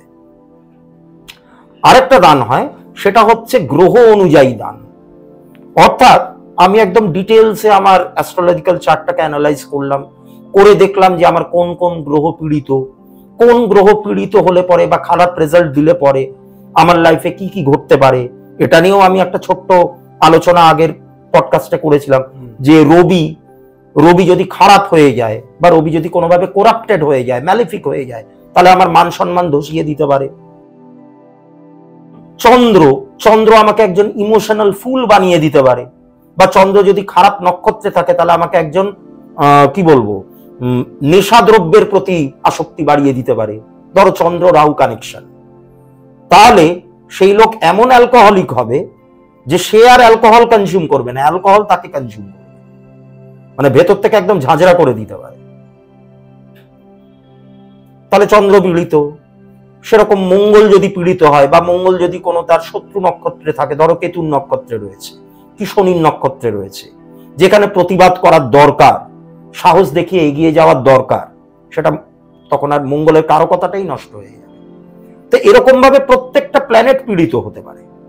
বুধ পীড়িত হলে বুদ্ধির বিকাশ ঘটবে না, কনফিউজ থাকবে সব সময়, কোনো ডিসিশন নিতে গেলেই একটা দ্বিধা দ্বন্দ্ব কাজ করবে, এটা করব কি করব না, হবে কি হবে না, এই ব্যাপারটা কাজ করবে। বৃহস্পতি হয়ে গেলে তার জ্ঞান, সে তখন ভুলভাল জায়গায় জ্ঞান দিতে শুরু করবে। তখন সেই দেখবে তো এরকম জ্ঞান, মানে লোকে তখন বলবে যে ভাই তুই থামতে কত টাকা নিবি আমাকে। এটা খুব প্র্যাকটিক্যাল, কিন্তু হ্যাঁ এই জ্ঞানের ব্যাপারটা একদম। এবং কিছু মানুষ থাকেও দেখবে মানে ইচ্ছাকৃত ভাবে বলা, তা এটা বৃহস্পতি পীড়িত হলে হয়। ধরো বৃহস্পতি রাহুল নক্ষত্রে চলে গেল, আবার বৃহস্পতি রাহুল নক্ষত্রে গেলে আরো একটা ব্যাপার হয়, খুব মজার ব্যাপার, সেটা মানে মজার মানে খুব ভয়ানকও বটে। সেই ব্যক্তি তার স্কুল জীবন থেকে শুরু করে কোনোদিন প্রপার টিচার পায় না, এটাকে বলা হয় গুরুচণ্ডাল দোষ। প্রপার টিচার সে পাবেই না, বা যার কাছেই সে পড়তে যাক না কেন স্যাটিসফাইড হবে না, এবং গুরুস্থানীয় ব্যক্তিদের সঙ্গে বিবাদেও জড়িয়ে পড়তে পারে সে। সেরকম শুক্র যদি পীড়িত হয়, নানান রকম ব্যাপার হতে পারে, মানে সামাজিকতা ব্যাপারটা হারিয়ে গেল, নিজের প্রতি কেয়ারলেস হয়ে গেল। রাহু পীড়িত হলো, তা এরকম ভাবে প্রত্যেকটা গ্রহ পীড়িত হতে পারে।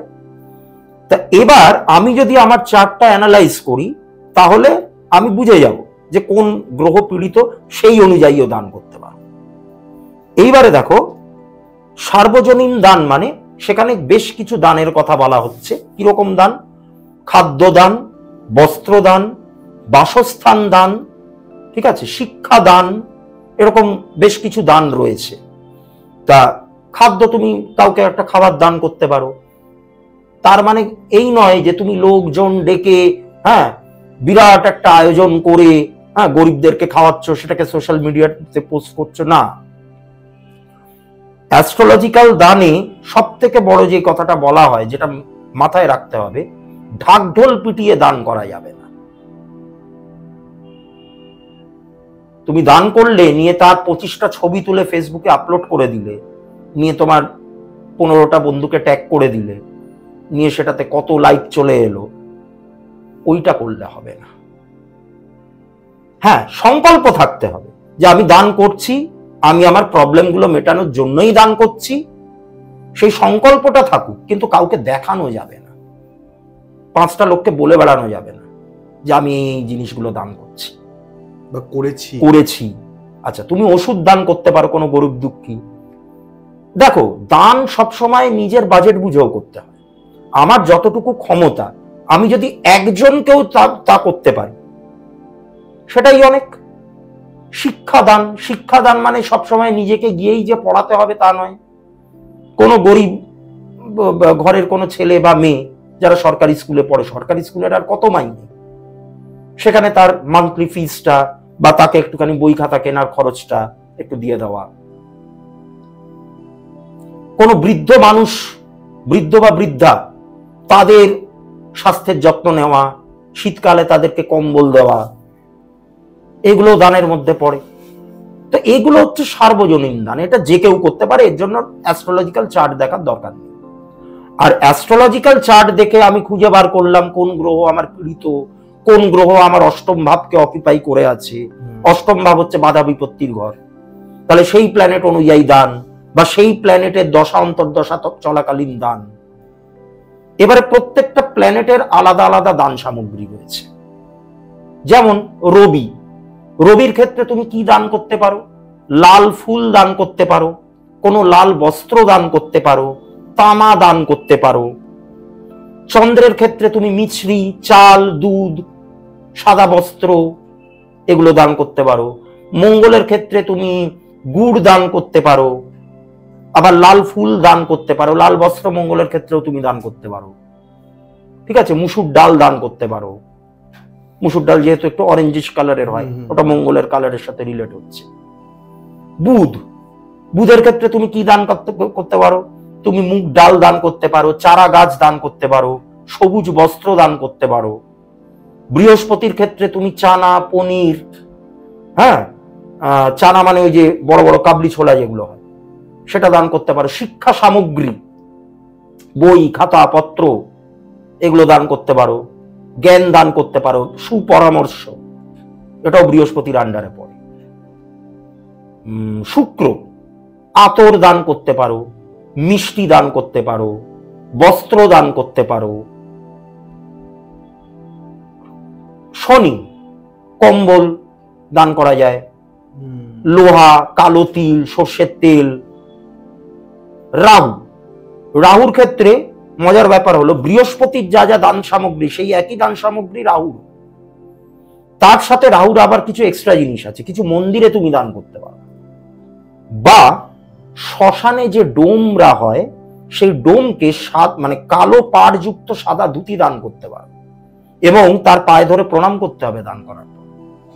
তোমার দান যে তিনি গ্রহণ করছেন তার জন্য তোমাকে তার কাছে কৃতজ্ঞ থাকতে হবে। দানের জিনিস সবাই নাও নিতে পারে, তিনি তোমার থেকে দানটা নিয়ে তোমাকে দায়মুক্ত করছেন, সেখানে কোনো ইগো থাকলে চলবে না। ডোমের পায়ে হাত দিয়ে প্রণাম করতে হবে ঝুঁকে। কেতুর্দান, কেতুর্দানে সাধু সন্ন্যাসীদের তুমি খাওয়াতে পারো। আচ্ছা, রাহুর দানের মধ্যে আরো একটা ব্যাপার আছে, সেটা হচ্ছে কোনো জীবজন্তুকে খাওয়ানো। এটা মারাত্মক একটা রেমেডি কিন্তু, জীবজন্তুকে খাওয়ানো। হ্যাঁ, সেটা কুকুর হতে পারে, সেটা বেড়াল হতে পারে, সেটা পুকুরের মাছ হতে পারে, সেটা পাখি হতে পারে, গরু, ছাগল, যে কেউ হতে পারে। মানে অবলা প্রাণী, তাদের যত্ন নেওয়া, তাদের লক্ষ্য রাখা, তাদেরকে তাদের পরিচর্যা করা, অসুস্থ হলে তাদের কেয়ার নেওয়া। এই যে বিভিন্ন জায়গায় আমরা দেখতে পাই তো, প্রচুর ডগ লাভার্স রয়েছে যারা প্রচন্ড রকম ভাবে কুকুরের খেয়াল টেয়াল রাখছে। তারা হয়তো নিজেরাও জানে না এটা, কিন্তু তারা একটা বিরাট বড় ঋণ শোধ করছে। তোমাকে আমি বলি, অরিত্র, হ্যাঁ হ্যাঁ হ্যাঁ, অরিত্র তো এখন এঙ্গেজমেন্ট হলো। হ্যাঁ হ্যাঁ হ্যাঁ, ও আর ওর যে মানে কি বল বউ, ওরা কিন্তু খাওয়ায়। হ্যাঁ, আমি দেখেছি, আমি নিজে দেখেছি। ওর ওখানে যখন আমি গেছিলাম, ও একটা বেড়াল ওদের বাড়িতে রয়েছে। সেই বেড়াল খুব রিসেন্টলি 3টে সন্তানকে জন্ম দিয়েছে আর কি। তা তাদেরকে একটা খুব সুন্দর করে একটা বাক্সের মধ্যে রেখে, হ্যাঁ, খুব সুন্দরভাবে তার পরিচর্যা করছে, এবং 24 ঘন্টা ওরা যেখানে রয়েছে সেখানে পাখা চালিয়ে রাখা। আমার খুব ভালো লেগেছে দেখে। এবং রাস্তার কুকুরদেরও খাওয়ায় ও। হ্যাঁ, তো এটা একটা অ্যাস্ট্রোলজিক্যাল একটা রেমেডি, বিরাট বড় রেমেডি, বিরাট বড় রেমেডি। পশু পাখিদের প্রতি তো আমাদের একটা ঋণ থাকে। ছোট্ট একটা ঘটনা বলি, বলো। আমার দাদু মারা যান, আগের বছর মারা যান, এবং যে ঘরে আমরা এখন শুট করছি সেই ঘরেই তিনি মারা গেছেন। আচ্ছা। এবং তোমার সত্যি যে ওই যে জানলাটা তুমি দেখতে পাচ্ছ, দাদু প্রতিদিন কি করতেন, ওনার জন্য বিস্কুট আনা হতো, মেরিগোল্ড বিস্কুট। ভাই আনতো বা বাবা আনতো বা মা আনতো, একটা প্যাকেট আনতো। উনি 4টে বিস্কুট পার ডে নিতেন, 2টো খেতেন, 2টো ওখানে কাককে দিতেন। আচ্ছা, ঠিক আছে। আলাদা করে একটা বাক্স, ওই যে হয় না বিরিয়ানি বাক্স, ওটার মধ্যে জল ভরে তিনি দিতেন এবং যে বিস্কুটগুলো ভেঙে ভেঙে দিতেন। আচ্ছা, এমন একটা সময় এসেছিল দাদা, দাদুর হাত থেকে, দাদু হাতে দিচ্ছে, তার দাদুর হাত থেকে নিয়ে চলে যাচ্ছে কাকগুলো। বাহ, কাক, পাখি একটু গুঁড়ো করে দিলে চড়াই পাখিরাও খেতে পারে, হ্যাঁ সেটা করে দিত। হ্যাঁ, এখনো পর্যন্ত সেটা বাবা কন্টিনিউ রেখেছে আচ্ছা, এবং বাবা প্রতিদিন দেয়। কাকগুলো আসে, নিয়মিত আসে। আপনি মানে আমি জানি না কতটা দর্শকরা বিশ্বাস করবে কিনা, যদি কয়েক মিনিট লেট হয় মাথা খারাপ করে দেবে এই জায়গাটা। কা কা কা কা করে কাকগুলো চিল্লাবে, পাখিগুলো আসবে, মানে ওদের একটা সিমটমস হয়ে গেছে এখানে আমি এলে এই সময়টা আমি খাবার পাবো। আমি কিন্তু সত্যি, আমি আজকে তুমি এটা বললে আমি আজকে তো রিলেট করতে পারছি যে হ্যাঁ, মানে দাদু করে গেছে, সেটা বাবা এখনো কন্টিনিউ রেখেছে, এটা তার স্মৃতি হিসাবে বহন করে চলছে। কিন্তু যে এই যে এটা যে একটা অ্যাস্ট্রোলজিক্যাল, আমার বাড়ির জন্য খুব ভালো, কারণ সেই মানুষটা আমার বাড়িতেই থাকে। আমার খুব ভালো লাগলো এই জিনিসটা, আমি জানতাম না। প্রচন্ড রকম, মানে এটা একটা দারুণ রেমেডি, মানে পশু পাখিকে খাওয়ানো একটা দুর্দান্ত রেমেডি। অস্বাভাবিক, এটা আমি আজকে শেয়ার করলাম কারণ আমার খুব ভালো লাগলো, হ্যাঁ, আমি হ্যাঁ। রিলেট করতে পারলাম বলে। ঠিকই। তো এই যে রেমেডিগুলো, এইগুলো যত তুমি করবে এই দান ধ্যানের ব্যাপারগুলো, তত কিন্তু তোমার প্রারব্ধ একটু একটু করে কাটবে। এবার এগুলো ছাড়াও মন্ত্র জপ আছে, হ্যাঁ, তারপর তোমার মানে এগুলো যে প্রাইমারি, প্রাইমারি, এগুলো সেকেন্ডারি, যেটা তন্ত্রের মধ্যে দিয়ে বা অ্যাঞ্জেল হিলিং এর মধ্যে দিয়ে হ্যাঁ যাওয়া যেতে পারে। দাদা, আমি একটা ছোট গল্প তোমাকে আমি শেয়ার করতে চাই, কারণ আমি এতটা যখন শুনলাম, হ্যাঁ, সেখানে একটা ছেলে তার নিজের বাবাকে একদমই সম্মান করে না, আচ্ছা, কিন্তু তার বাবা তাকে খুবই ভালোবাসে। নিজের সন্তান, নিজের একমাত্র সন্তানকে সে চোখের আড়াল হলে পাগলের মতো করে, কিন্তু তার ছেলের মধ্যে সেই যে আমার বাবা আমাকে এতটা ভালোবাসে, একটা পিতা আমার, তাকে সেই রকম সম্মানটা দিতেই পারে না। এবার ছেলেটার মা অনেকবার চেষ্টা করেছে ছেলেকে বোঝানো যে তোর বাবা হয়, তুই বাবার সাথে এরকম বাজেভাবে কথা বলিস কেন। বলে আমি জানি না, আমার না ভালো লাগে না আমার বাবাকে। তোর মা খুব ফেড আপ হয়ে যাওয়ার পর একটা মানুষকে দেখায়, যে সোকল জ্যোতিষ, একজন মানে অ্যাস্ট্রোলজিক্যাল নিয়ে কাজ করছে। তিনি বলেন যে আপনার ছেলের আগের জন্মে আপনার বরের যে আগের জন্মে দুজন পার্টনার ছিল। আচ্ছা, এবং কি হয় যে আপনার যে এখন বর্তমানে স্বামী আছেন, আপনার ছেলের যে আগের জন্মে যে পার্টনার ছিল তাকে খুন করে। এবং তিনি প্রতিজ্ঞা নেন যে তুই পরের জন্মে আমার কাছে কোনোদিন কিছু ভালো জিনিস পাবি না। আচ্ছা, এবার ভগবানের যে ক্রিয়া ফল, এই যে গ্রহের যে ক্রিয়া ফলের ফলে এটা আপনাকে পাচ্ছে। আজকে যে সম্মানটা ওর বাবা পাচ্ছে না, এটা পুনর্জন্মের কর্মফল। এই একটা ইনসিডেন্ট তুমি এই জিনিসটা বললে, আমি তাই তোমার সাথে শেয়ার করলাম। হ্যাঁ হ্যাঁ, ঠিকই বলেছো। মানে ব্যাপারটা কিরকম হয়, এই যে ঘটনাটা তুমি বললে, এখান থেকে আবার আরেকটা কনসেপ্ট উঠে আসে, সেটা হচ্ছে যে কর্মফল টল এগুলো তো রয়েছে। এবার এই যে আগের লাইফে এই ছেলেটি, মানে যে এখন সন্তান হিসেবে রয়েছে, সে ওই তার বিজনেস পার্টনার যে এখন তার বাবা, তার দ্বারা ক্ষতিগ্রস্ত হয়েছিল এগুলো। এইবার এখানে আবার একটা ব্যাপার আছে, মানে তাহলে প্রশ্নটা হলো যে তাহলে কি এই কর্মফলটা ভুগতেই হবে? এই সম্পর্কটা কি কোনোভাবে ঠিক করা যাবে না? হ্যাঁ, অবশ্যই যাবে। সম্পর্ক ঠিক করা মানে অনেক সময়, এটা আমরাও করে থাকি, আমাদের টিমও এই কাজটা করে থাকে, মানে প্রচন্ড রকম অশান্তি একটা সম্পর্কের মধ্যে, কেউ কাউকে সহ্য করতে পারছে না। যেমন তুমি এরকম একটা ঘটনা বললে, এরকম আরেকটা ঘটনা আমি শুনেছিলাম, যেখানে একটি মেয়ে এবং তার বাবা, আমরা জানি যে মেয়ে মানে হচ্ছে তার বাবার চোখের মনি হবে, কারণ মেয়েদের সঙ্গে বাবাদের বন্ডিং একটা অন্য রকমের বন্ডিং। ছেলেদের সঙ্গে যেরকম মায়েদের থাকে, সেরকম মেয়েদের সঙ্গে বাবার বন্ডিংটা ভালো থাকে। কিন্তু এই কেসটাতে, এটা অনেক বছর আগের ঘটনা, আমি তখন এই ফিল্ডে আসিনি, কিন্তু আমি এই সংক্রান্ত বিষয়গুলোতে প্রবেশ করার পরে এই ঘটনাটা আমি অন্য একটা জায়গায় শুনেছিলাম, যে এই মেয়েটার ওপর তার বাবা মানে পাশবিক অত্যাচার যাকে বলে সেটা করতেন। মানে মেয়েকে সহ্য করতে পারছে না, মেয়ের ওপর জোর করে নিয়ম কানুন চাপিয়ে দিচ্ছেন। হ্যাঁ, মানে দেখলে পরে একদম চক্ষু শুল যাকে বলে, দেখলেই একদম তিতি বিরক্ত হয়ে উঠছেন, গায়ে হাত পর্যন্ত তুলছে, এরকম নানান রকম ব্যাপার হচ্ছে। এইবার পরবর্তীকালে গিয়ে দেখা গেল, যখন প্রপার ওয়েতে পিএলআর করা হলো, পাস্ট লাইফ রিগ্রেশন, তখন দেখা যায় যে আগের জন্মে এই ভদ্রলোক, মানে যিনি বাবা, এবং এই মেয়েটি ছিল হচ্ছে এই এই যে বাবা এখন এই জন্মে, তার হাজবেন্ড ছিলেন আগের লাইফে। মেয়েটা ছিল হাজবেন্ড, মেয়েটা ছিল স্বামী, আর ওর বাবা ছিলেন স্ত্রী। এবং সেই স্বামী তার স্ত্রীর ওপর অকথ্য অত্যাচার করতেন, এবং ওই পণ সংক্রান্ত বিষয়ে নিয়ে কিছু একটা ঝামেলা টামেলা হওয়ায় সেই স্বামীর হাতে এই মহিলা খুন হয়।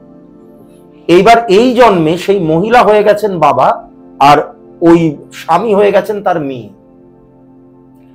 এবার দেখো, পাস্ট যা হয়েছে হয়েছে, এবার প্রেজেন্টে এ তো এর মেয়ে হয়েছে, এখন এই মেয়েটা তার বাবার উপর ডিপেন্ডেন্ট কিছুটা, মানে জীবনের কিছুটা সময় তো তাকে বাবাকে নিয়েই চলতে হবে। তারপরে বিয়ে থা হলো, দূরে চলে গেল, সেটেল করলো, সেটা আলাদা ব্যাপার। কিন্তু লাইফের অন্তত 18-20টা বছর তো বাবাকে সে পাচ্ছে, যতদিন না সে স্বাবলম্বী হবে। এইবার তাহলে কি করণীয়? তাহলে কি 18-20 বছর 22 বছর ধরে এই চলবে যে বাবা তাকে দেখলেই উত্তম মধ্যম প্রহার করছেন, আর এ বাবাকে ভালোবাসছে মন থেকে, কিন্তু বাবার থেকে সেই স্নেহটা পাচ্ছে না, মানে মার খাচ্ছে তাও বাবা বাবা করে অস্থির। তো এখানে চলে আসে হচ্ছে সোল টু সোল ক্ষমা চাওয়ার একটা ব্যাপার আছে। সোল টু সোল ক্ষমা চাওয়ার একটা ব্যাপার আছে। এটাও একটা মেডিটেশনের পদ্ধতি কিন্তু, এবং এটা দিয়ে অনেক সম্পর্ক ভালো করা গেছে, অনেক সম্পর্ক ভালো করা গেছে। এটা হয়, এটা হয়। এবং এই যে পিএলআর যেটা আমি বললাম, পাস্ট লাইফ রিগ্রেশন, এটা তুমি তন্ত্রের মাধ্যমেও করা যেতে পারে, এটা এঞ্জেল হিলিং এর মাধ্যমেও করা যেতে পারে, এটা রেইকির মাধ্যমেও করা যেতে পারে। যে যখনই এরকম কোন একটা সম্পর্কের টানাপোড়েন নিয়ে কেউ আসছে, ঠিক আছে, ধরো এই মেয়েটার কথা যদি আমি বলি, বা তুমি যে এক্সাম্পলটা দিলে তাতে যে মানে ওই বাবা আর মা ধরো তোমার কাছে যে আমার ছেলের সঙ্গে বাবার মানে একদম ভালো সম্পর্ক নেই। আমার কাছে ওরকম একটা কেস এসেছিল একবার, ছেলের সঙ্গে বাবার সম্পর্ক ভালো না, ছেলে তার মাকে অসম্ভব ভালোবাসে, তার নিজের ভাইকে অসম্ভব ভালোবাসে, কিন্তু বাবাকে দেখলেই সে বিরক্ত, বাবাকে দেখলেই সে বিরক্ত। এগুলো সব আমরা পূর্বজন্ম থেকে নিয়ে আসি। কর্মফল এরকমই একটা জিনিস। এবং এই যে প্রারব্ধ নিয়ে যেটা আমি বলছিলাম, এই প্রারব্ধ যে কিভাবে তোমাকে খেলা দেখাবে, এটা কারোর পক্ষে বোঝা সম্ভব না। ধরো আমরা অ্যাস্ট্রোলজিক্যাল চার্ট দেখে, ধরো আমার কাছে একজন এসছে, সে বলছে যে দাদা আমার চাকরি হচ্ছে না, আমার চাকরির জায়গাটা একটু দেখুন। এবার আমি চাকরির জায়গাটা দেখলাম, চাকরি মানে আমরা 10th হাউস থেকে বিচার করি, চাকরি যদিও বা 6th হাউস নির্দেশ করে, কিন্তু চাকরি পাবে কিনা, কিরকম চাকরি পাবে না পাবে, কিরকম কি ইনক্রিমেন্ট হবে, মাইনে করি কেমন হবে, বাড়ি থেকে দূরে চাকরি পাবে কিনা, কত সালের মধ্যে চাকরি পাবে, কত বছর বয়সে চাকরি পাবে, এগুলো সব যাবতীয় জিনিস 10th হাউস থেকে দেখতে হয়। খুব রেয়ার কেসে 6th হাউসে দেখা হয়। তো এবার অ্যাস্ট্রোলজি কি বলতে পারে যে হ্যাঁ তোমার চাকরি হবে, বা না তোমার চাকরি হবে না, তোমার চাকরির যোগ নেই, তুমি চেষ্টা করলেও চাকরি পাবে না। এবার এই যে চেষ্টা করলেও চাকরি পাবে না, এইটুকু বলা অ্যাস্ট্রোলজির কাজ। তারপরে তো রেমেডি আছে, কিন্তু সে কিভাবে এই যে নাকচটা হয়ে যাচ্ছে, চাকরি পাওয়ার ব্যাপারটা কিভাবে নাকচ হয়ে যাচ্ছে, সেখানে অদ্ভুত অদ্ভুত ঘটনা ঘটতে পারে। তুমি বললে বিশ্বাস করবে না, আমি একটা বইতে একটা লেখা পড়ছিলাম, বইটার নাম হচ্ছে পূর্বজন্মের ফল কি এইভাবে এই জন্মেও পাওয়া যায়। এটা হচ্ছে বইয়ের টাইটেল, বইয়ের নাম। এবং বইটা লিখেছেন একজন মহারাজ, যার নাম হচ্ছে স্বামী ত্যাগীবরানন্দ। তিনি ওখানে একটা ঘটনা শোনাচ্ছেন ওই লেখায়, যে একজন ব্যক্তি, তিনি WBCS এর রিটেন পরীক্ষা পাশ করে গেছে, এবারে ভাইভা হবে, রিটেনের পরেই ওরাল ইন্টারভিউ। তা সেই ইন্টারভিউ উনি দিতে গেছেন, এবং সেই ইন্টারভিউ প্যানেলে যিনি ছিলেন, একজন ব্যক্তি ছিলেন, তিনি দেখেছেন যে যে ইন্টারভিউ দিতে এসছে, সে তার পড়াশোনাটা হচ্ছে রামকৃষ্ণ মিশন, তার পুরো স্কুলিংটা রামকৃষ্ণ মিশনে ছিল। এইবার রামকৃষ্ণ মিশন মানেই তুমি জানো যে পাংচুয়ালিটির একদম শেষ কথা, এবং প্রত্যেক দিন সকালবেলা ওদের একটা প্রার্থনা সঙ্গীত হয়। তা সেই প্রার্থনা সঙ্গীত ওই ভদ্রলোক, মানে যিনি ইন্টারভিউ নিচ্ছেন, তিনিও হয়তো রামকৃষ্ণ মিশনের দ্বারা ইনফ্লুয়েন্স ছিলেন বা কিছু। তো উনি বলেছেন যে তোমাদের যে প্রার্থনা সঙ্গীতটা হতো, প্রত্যেক দিন সকালে যেই প্রার্থনা সঙ্গীত তুমি করতে, সেই সঙ্গীতটা পুরো লাইন বাই লাইন আমাকে বলবে বা গেয়ে শোনাবে এবং তার মানেটা ব্যাখ্যা করবে। কৌশিক, তুমি বলো, তুমিও একটা স্কুলে পড়েছো, সেখানেও আশা করি কিছু না কিছু একটা মর্নিং প্রেয়ার হতো।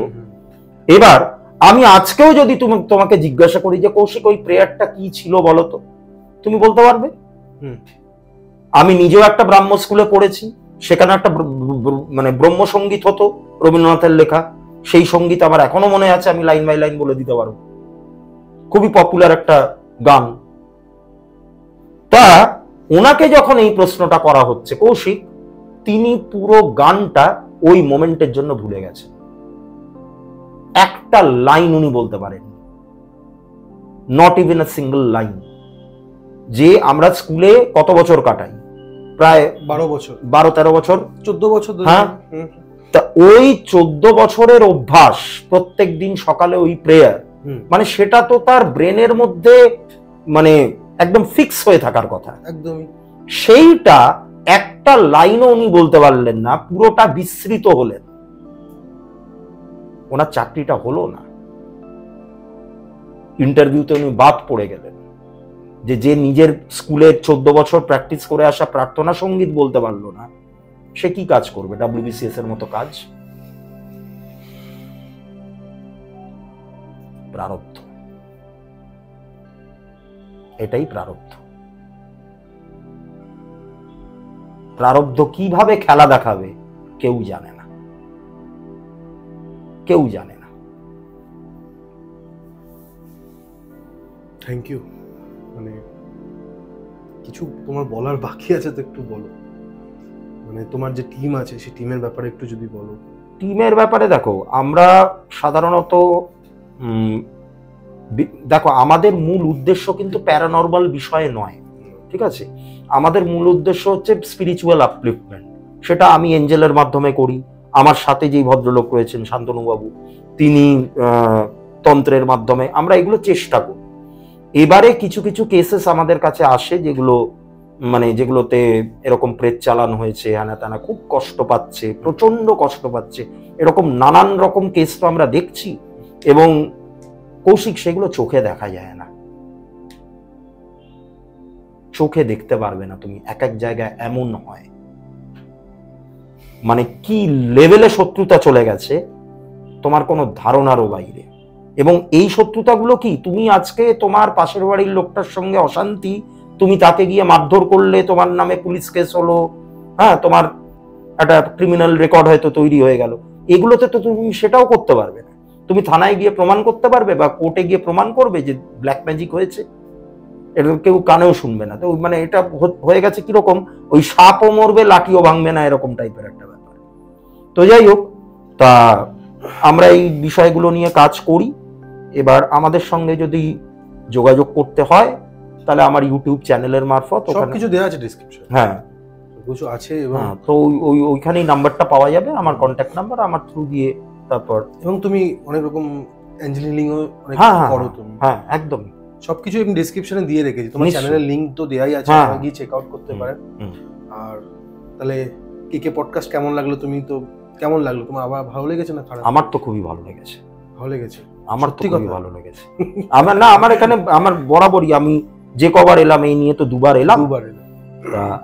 আগের পডকাস্টটাতে আমার মনে হয় আমি একটা অসম্পূর্ণ টপিক রেখে দিয়েছিলাম, যেটা আমি পরের পডকাস্টে বলেছিলাম, তো সেটা আমি একটুখানি বলে দিই। একদম। তা দেখো, এই যে শত্রুতা, এগুলো মানুষের একটু জানা দরকার। এই যে শত্রুতা, বিভিন্ন শত্রুতার তো গল্প শুনলাম, আমরা ঘটনা শুনলাম, আমি শুরুও করেছিলাম শত্রুতারই একটা ইনসিডেন্ট দিয়ে। এবার প্রশ্নটা হলো যে আমাদের অ্যাস্ট্রোলজিক্যাল অ্যাসপেক্ট থেকে আমরা কিভাবে বুঝবো যে শত্রুতা কে করছে, বা কোন দিক থেকে আমার শত্রু আসতে পারে, শত্রুতা হতে পারে।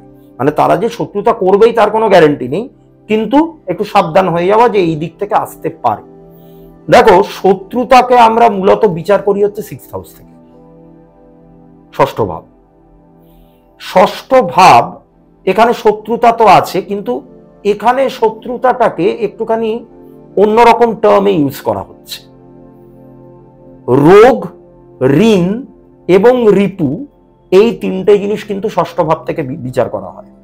রোগ মানে হচ্ছে আমাদের শারীরিক রোগ, ডিজিজ। ঋণ মানে হচ্ছে ধার দেনা, আর রিপু মানে তো বুঝতেই পারছো। তা এই তিনটেকে কালেকটিভলি বলা হচ্ছে শত্রু। অর্থাৎ মানুষের দৈনন্দিন জীবনে এইগুলো কিন্তু বিরাট বড় শত্রু হয়ে দাঁড়াতে পারে। ঠিক আছে, আমার যদি রোগ থাকে শরীরে, আমি আমার কর্মক্ষমতা হারাবো, আমি ঠিক মতো কাজে মন দিতে পারবো না, আমি ভুগবো, আমি কষ্ট পাবো, তাহলে রোগ আমার শত্রু। আমি যদি ধার দেনায় জড়িয়ে পড়ি, তাহলে ধার দেনা অত্যন্ত লোভ করে মানুষ যে ধার দেনা করে ফেলে, হ্যাঁ, ইএমআই এর চক্করে আজকালকার দিনে জড়িয়ে পড়ছে। তো একটা আমি মানে পথ চলতি দেখেছিলাম, একজনের টি শার্টে লেখা, খুব মজা করে লেখা আছে কথাটা, যা কামাই সব ইএমআই। অর্থাৎ সে যা রোজগার করছে সব ইএমআই এর পেছনে ধার দেনা। তো এই ধার দেনা এটাও মানুষের শত্রু। আজকের দিনে ইএমআই এর ফর্মে আসছে car loan, house loan, education loan, personal loan. আগেকার দিনে আজ থেকে 100-200 বছর আগে তখন ওই মহাজনের থেকে লোন টোন নেওয়া, ধার দেনা, ব্যাপারটা তো তাই। এটাও শত্রু, আমাকে সঞ্চয় করতে দিচ্ছে না, সঞ্চয় না করলে আমার ভবিষ্যৎ পরিকল্পনা নেই। আরেকটা শত্রু হচ্ছে আমাদের রিপু। তন্ত্রে তো আমরা ষড়রিপুর কথা তো শুনেইছি। এইবার এই যে রিপুগুলো, মানে এই যে তিনটে জিনিস, এগুলো তো আমার শত্রু বটেই, কিন্তু আক্ষরিক অর্থে যেটাকে আমরা শত্রু বলে ভাবছি, যে কোনো ব্যক্তি বিশেষ আমার সাথে শত্রুতা করছে কিনা, সে কোন দিক থেকে শত্রুতা করছে, বা কোন দিক থেকে আমার এই শত্রুতাটা আসতে পারে, আমার কোন সম্পর্কের জায়গা থেকে শত্রুতা আসতে পারে, এইটা আমরা একটুখানি জেনে নিই। দেখো, 6th হাউস যদি আমাদের শত্রুতাকে নির্দেশ করে, 6th হাউস আমাদের জন্মছকে কোনো না কোনো একটা রাশি। এবারে সেই রাশি থাকা মানে সেই রাশির একজন লর্ড থাকবে, সাইন লর্ড, অধিপতি, রাশির অধিপতি, সেটা যে কোনো একটা প্ল্যানেট হবে। এবার সেই প্ল্যানেটটা আমাদের জন্মছকের কোনো না কোনো জায়গায় প্লেস থাকবে। এবার 1 থেকে 12 পর্যন্ত ঘর আছে বা ভাব আছে। এই 1 থেকে 12 ভাব, এই ভাবগুলোর মধ্যে যে কোনো একটা ভাবে সেই প্ল্যানেটটা পড়তে পারে। যেই ভাবে সেই প্ল্যানেটটা থাকবে, অর্থাৎ আমার ষষ্ঠ ভাবের অধিপতি যেই ভাবে থাকবে, সেই জায়গা থেকে আমার শত্রুতা আসতে পারে। ধরো আমাদের 6th হাউসের লর্ড রয়েছে 2nd হাউসে। আমি 1st হাউসটা পরে আসছি, কারণ 1st হাউসে একটা টুইস্ট আছে। 2nd হাউসে আছে। 2nd হাউসে থাকা মানে তার পরিবারের দিক থেকে কেউ শত্রু হতে পারে, কারণ 2nd হাউস কিন্তু আমাদের পরিবারকে নির্দেশ করে, এবং তার নিজের কিছু স্বভাবও কিন্তু তার শত্রু হতে পারে। কিরকম? তার বাক্য তার শত্রু হয়ে যেতে পারে, হয়তো তার মুখের ভাষা অত্যন্ত খারাপ। 2nd হাউসে হয়তো রাহুর একটা প্রভাব রয়েছে, সে কথায় কথায় অশ্লীল ভাষা প্রয়োগ করে, এবং এই অশ্লীল ভাষা প্রয়োগ করতে গিয়ে সে তার চারপাশের যে পরিধিটা, যে সার্কেলটা, সেখানে একটা শত্রু বানিয়ে ফেলেছে, কেউ আর তাকে সহ্য করতে পারে না। তাহলে এখানে বাক্যই তার শত্রু হয়ে গেল, বুঝতে পারছো? তারপরে ধরো খাদ্যাভ্যাস 2nd হাউস থেকে বিচার করা। আজকে যদি একজন মানুষ হেলদি খাবার বাদ দিয়ে রাস্তায়, মানে বাজার চলতি যে সমস্ত অখাদ্য কুখাদ্য গুলো রয়েছে, ফাস্টফুড যাকে বলে, আমি ফাস্টফুডের বিরোধিতা করছি না, মাসে 1-2 বার খাওয়া উচিত, মানে খাওয়া যায়, কিন্তু যারা নিয়ম করে নিয়েছে যে আমি ওইগুলোই খাবো, তাহলে তো তাদের শরীর বেশি দিন টিকতে পারবে না, সুস্থ থাকতে পারবে না। তাহলে ওই মানে এই ক্ষেত্রে তাহলে তার খাদ্যও তার শত্রু হয়ে গেল, তার খাদ্যাভ্যাস যেটা, সেটাই তার শত্রু হয়ে গেল। তারপরে তো পরিবার আছেই, পরিবারের লোক মধ্যে থেকেই কেউ শত্রুতা করলো। এবারে ধরো 6th হাউসের লর্ড, সে বসে আছে 3rd হাউসে। 3rd হাউস মানে প্রতিবেশী, পাড়া প্রতিবেশী, সাধারণ মেলামেশার জায়গা, বন্ধু বান্ধব, ভাই বোন, এই জায়গাগুলো থেকে শত্রুতা আসতে পারে। নেবার, কোনো একজন নেবার শত্রুতা করলো, নিজের ভাই, নিজের বোন শত্রুতা করলো, কোর্ট কাচারির চক্করে জড়িয়ে পড়তে পারে। 3rd হাউস মানে হচ্ছে কোর্ট কাচারি, মানে কোর্টের মামলার সূচনা। 4th হাউসে ধরো 6th হাউসের লর্ড 4th হাউসে, ভাবতে পারবে না নিজের মাও শত্রু হতে পারে। হ্যাঁ 6000 লর্ড 4000 থাকলে মায়ের দিক থেকে শত্রুতা আসতে পারে। মায়ের দিক থেকে মানে মায়ের সাথে, হ্যাঁ মায়ের সাথে তার সম্পর্ক খারাপ, বা যেই ব্যক্তির চার্ট হ্যাঁ তার মন মানসিকতার দিক দিয়ে বিচার করলে সে ভাবছে যে তার মা তার শত্রু। মানে শত্রু মানে যে সে সবসময় ক্ষতি করে দিচ্ছে তা নয়। শত্রুতা মানে কি? শত্রুতা মানে হচ্ছে আমার দৈনন্দিন, হ্যাঁ মানে আমার দৈনন্দিন চলার পথে যারা একটা বাধা সৃষ্টি করছে বা আমার স্বাভাবিকত্বটাকে নষ্ট করে দিচ্ছে, সেটাই শত্রু। ধরো কেউ, একটা ছেলে বা একটা মেয়ে, সে একটা সার্টেন বয়সে এসে পৌঁছেছে, তার এখন যে বয়স, তার ধর্মই হচ্ছে যে সে বন্ধু বান্ধবদের সঙ্গে বেরোবে, ফুর্তি করবে, পুজোতে ঠাকুর দেখতে যাবে, রাত করে বাড়ি ফিরবে। এবার এই জায়গাটাতে যদি তার মা বাধা হয়ে দাঁড়ায়, শত্রু। শত্রু মানেই যে সে সবসময় তোমার মুখে বালিশ চাপা দিয়ে বুকে ছুরি বসিয়ে দিচ্ছে তা নয়। আমার চিন্তা ভাবনাটাকে আটকে দিচ্ছে বা আমার স্বাভাবিকত্বটাকে নষ্ট করে দিচ্ছে, আমার সত্তাটাকে নষ্ট করে দিচ্ছে, সেটাই আমার শত্রু। এবার ধরো 6000 লর্ড 5th হাউসে বসে আছে, নিজের সন্তান শত্রু হয়ে যেতে পারে। 6000 লর্ড 6th হাউসেই প্লেসড আছে, তাহলে তো আমি বললাম ওই রোগ, ঋণ, রিপু এগুলোর জ্বালায় জর্জরিত হয়ে যাবে। 6000 লর্ড 7th হাউসে আছে, নিজের স্ত্রী শত্রু হতে পারে, স্পাউস। কারণ 7 নম্বর ঘর হচ্ছে স্ত্রী বা স্বামী, মানে আমার অপরজন, বা বিজনেস পার্টনারকেও নির্দেশ করে, সে শত্রু হতে পারে। 6000 লর্ড 8th হাউসে বসে আছে, শ্বশুর বাড়ির তরফ থেকে শত্রুতা আসতে পারে। 8th হাউস মানে হচ্ছে শ্বশুর বাড়ি, মানে ডাইরেক্টলি শ্বশুর বাড়ি হতে পারে 8th হাউস। হ্যাঁ মানে 8th হাউস শ্বশুর বাড়িকে নির্দেশ করে, নির্দেশ করছে। হ্যাঁ আরো অনেক কিছুকেই নির্দেশ করে, কিন্তু তার মধ্যে শ্বশুর বাড়িও একটা হলো। আচ্ছা, আরেকটা কথা বলতে ভুলে গেছি, 6000 লর্ড যদি 6th-এই থাকে, নিজের রোগ, ঋণ, রিপু তো শত্রু হচ্ছেই, তার সাথে মামা বাড়ির দিক থেকে শত্রুতা আসতে পারে। 6th হাউস মানে কিন্তু মানে মাতুলালয়, মামা বাড়ি। আচ্ছা, 6000 লর্ড 9th হাউসে বসে আছে, নিজের পিতার দিক থেকে শত্রুতা আসতে পারে, বা নিজের পিতাকে শত্রু মনে হতে পারে, নিজের গুরু শত্রু হতে পারে। গুরু শত্রু হতে পারে? গুরু মানে আক্ষরিক অর্থে যেটাকে আমরা সেই সত্যযুগের গুরু ভেবো না। না না, মানে যে জ্ঞান দিচ্ছে বা হ্যাঁ টিচার আসছে, হ্যাঁ সেই মানে টিচারদের সঙ্গে তার টার্মস হয়তো ভালো নেই। অনেক সময় এরকম শুনতে পাবে যে আমাকে ইচ্ছাকৃতভাবে মার্কসটা কম দিল, ফেল করিয়ে দিল, বা পুরো ক্লাসের সামনে ছোট করলো, এরকম হয় তো? হ্যাঁ হয়, এটা হয়। এটা হয় তখনই যখন 6000 লর্ড 9th হাউসে প্লেসড থাকে। 6000 লর্ড 10th হাউসে প্লেসড, কোন কলিগের দ্বারা আমার শত্রুতা আসতে পারে, কারণ 10 মানে হচ্ছে কর্মস্থল, বা কোন পলিটিক্যাল পার্টির কোন নেতা বা কোন পলিটিক্সের সাথে যুক্ত এরকম কোন মানুষই শত্রু হতে পারে, রাজনীতির সাথে যুক্ত কোন ক্ষমতাশীল ব্যক্তি, কারণ 10th হাউস পলিটিক্সকে নির্দেশ করে। 11th হাউসে প্লেসড 6000 লর্ড, তখন কি হবে? বড় দাদা বা দিদির থেকে শত্রুতা আসতে পারে, বা দীর্ঘমেয়াদী কোনো বন্ধু, অনেক দিনের পরিচয়, সে একদম ছোটবেলায় হ্যাঁ স্কুলে মন্টেসরি স্কুল থেকে একসাথে পড়ে এসেছে, সেই বন্ধু শত্রু হয়ে যেতে পারে। 6000 লর্ড 12th হলে পরে কোনো ব্যক্তি বিশেষের সঙ্গে শত্রুতা থাকে না, কিন্তু বলা হয় যে আইনি জটিলতা, ঝামেলা, ঝুট ঝামেলা এগুলোকে এড়িয়ে চলতে, ওগুলো শত্রুতায় পরিণত হতে পারে।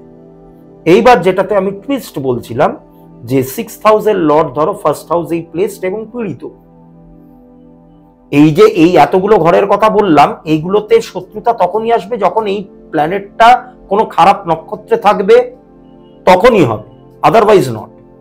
এবারে ধরো 6000 লর্ড 1st হাউসে প্লেসড এবং সেটা পীড়িত, করাপ্টেড হয়ে গেছে, তখন সেই ব্যক্তি নিজেই নিজের শত্রু হয়ে যেতে পারে।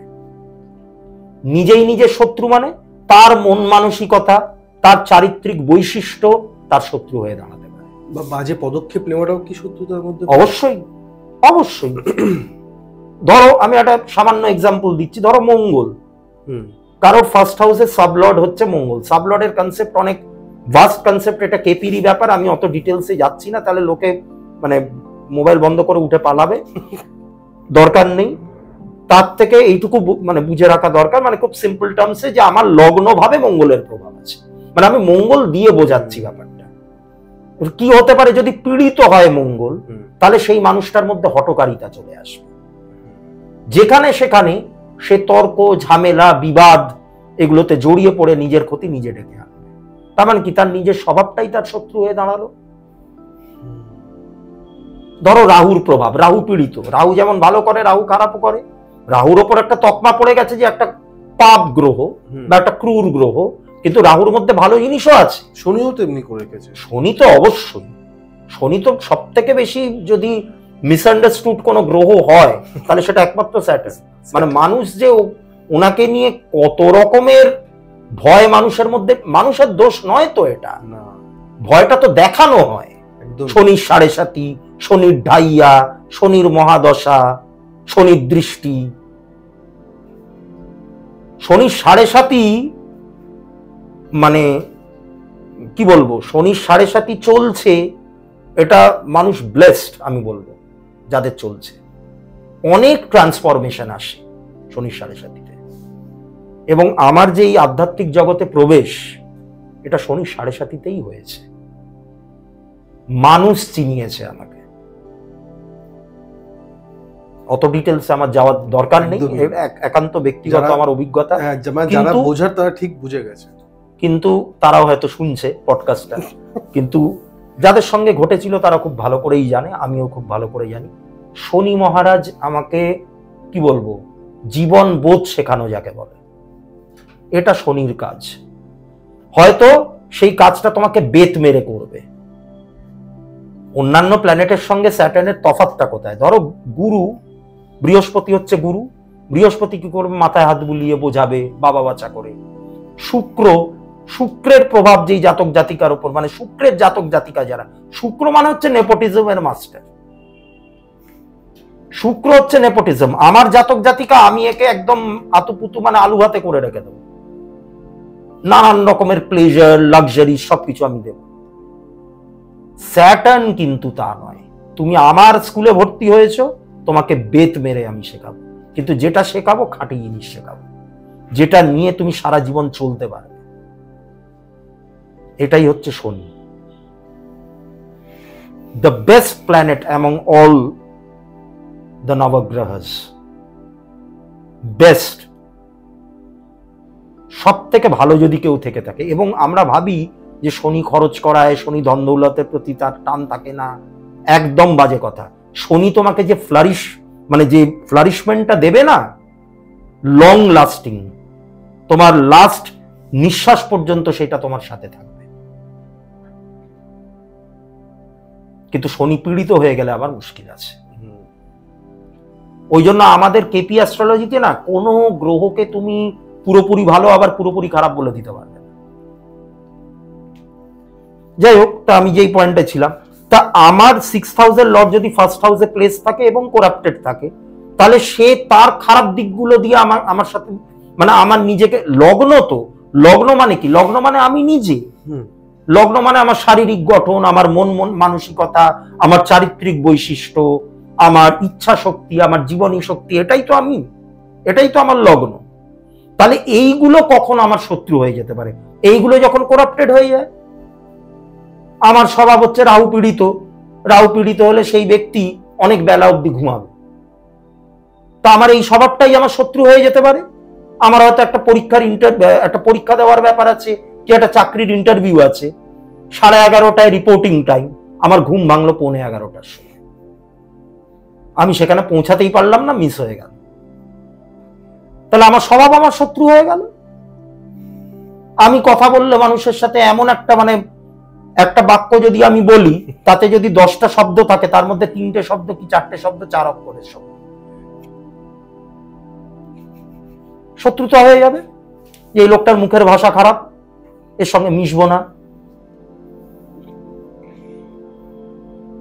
তাহলে সিক্সথ হাউসের লর্ড ফার্স্ট হাউসে প্লেস মানে নিজেই নিজের শত্রু। সেটা ডিপেন্ড করছে কোন গ্রহ। সাব লর্ডের কনসেপ্ট চলে আসছে, যেটা খুব জটিল একটা ব্যাপার। আর সেই গ্রহের প্লেসমেন্টটা কিরকম, কত ডিগ্রিতে আছে, কোন নক্ষত্রে রয়েছে, সেই অনুযায়ী হবে। তো এইটা হচ্ছে তোমার শত্রুতার চার্ট। মানে অ্যাস্ট্রোলজিক্যালি আমি কিভাবে বুঝবো যে শত্রুতা কোন দিক থেকে আসছে। বাহ বাহ, মানে আমি ভেবেছিলাম শত্রু, তুমি আগের পডকাস্টে টু বি কন্টিনিউতে যে তুমি রেখেছিলে, আমি ভাবলাম যে একটা ছোটখাটো একটা ছোট তুমি ভাবে বলবে, কিন্তু এক একটা হাউসে এক একটা। থ্যাংক ইউ, মানে এটা যারা আজকে শুনলো তারা রিলেট করতে পারবে যে আমার সাথে আমি এটা লাস্ট এটা জিজ্ঞেস করব যে আমরা একেবারে শেষের দিকেই রয়েছি বলতে গেলে, যাদের এই প্রবলেমগুলো আছে তারা যদি এই যে ডেসক্রিপশনে তোমাকে দেখে কন্ট্যাক্ট করে, তুমি এগুলো কি ঠিক করতে পারবে? হ্যাঁ, মানে রেমেডি তো অবশ্যই রয়েছে, এবারে সেটা ডিপেন্ড করছে তার চার্টের উপর কোনটা তার সুটেবল হবে। ওনারা তো বুঝতে পারে যে আমার সাথে আমার বাবার সম্পর্ক ভালো নেই, আমার সাথে আমার দুই ভাই আছে, আমরা তাদের মধ্যে মানে খুনোখুনি হয়ে গেছে, সম্পত্তি নিয়ে ঝামেলা হচ্ছে, মারাত্মক হয়। আমি নিজেও দেখেছি এই ধরনের বাবা মেয়ে, বাবা ছেলের সাথে সম্পর্ক, না আমি তোকে বেশি দেবো, ওকে কম দেবো, এই যে ব্যাপারগুলো অনেকে আছে, তো সেগুলো থেকে একটু এবার এইগুলোতে দেখো, এইগুলোতে মেনলি প্রথমে আমরা একটু পিএলআর এর দিকে যাই, একদম, হ্যাঁ, তার পাসটাকে দেখার একটু চেষ্টা করা হয়, নিয়ে তারপরে দেখা হয় যে কেন এই শত্রুতা, কেন এই মানুষটাকে ওই মানুষটা সহ্য করতে পারছে না। এবারে সেটা যদি সোলের কাছে ক্ষমা চেয়ে সেই ব্যাপারটা মিটে যায় তো ভালো, তা না হলে অন্য পদ্ধতি আছে শত্রুতা নাশ করবার, কিন্তু শত্রু নাশ না, মানে যেই লোকটা শত্রু করছে তাকে মেরে ফেলা না, শত্রুতা এটাকে দমন করতে হবে। একদম। থ্যাংক ইউ দাদা। হ্যাঁ, আর কেকে পডকাস্ট তখন তো তুমি বললেই কেকে পডকাস্ট কেমন, আমি বললাম মানে আমার শেষের দিকে রয়েছি, মানে আমি না একটু আমার হঠাৎ করে মনে পড়লো, কারণ হ্যাঁ এই জিনিসটা না বলে এটা একটা কন্টিনিউটিটা তাহলে নষ্ট হয়ে যাবে। দর্শকরা সরি, এটার জন্য আমি ক্ষমা চাইছি, এটা আমি ভুলে গেছিলাম। আমি আপনাদের হোস্ট কৌশিক সেন, এতক্ষণ থাকার জন্য থ্যাংক ইউ। দেবাদীপ দাকে এসছে, তারাকেও থ্যাংক ইউ। আজকে আমাদের গেস্ট দেবাদীপ মিত্র, আর ক্যামেরার পেছনে Kinshuk Sen. Thank you, thank you, নমস্কার।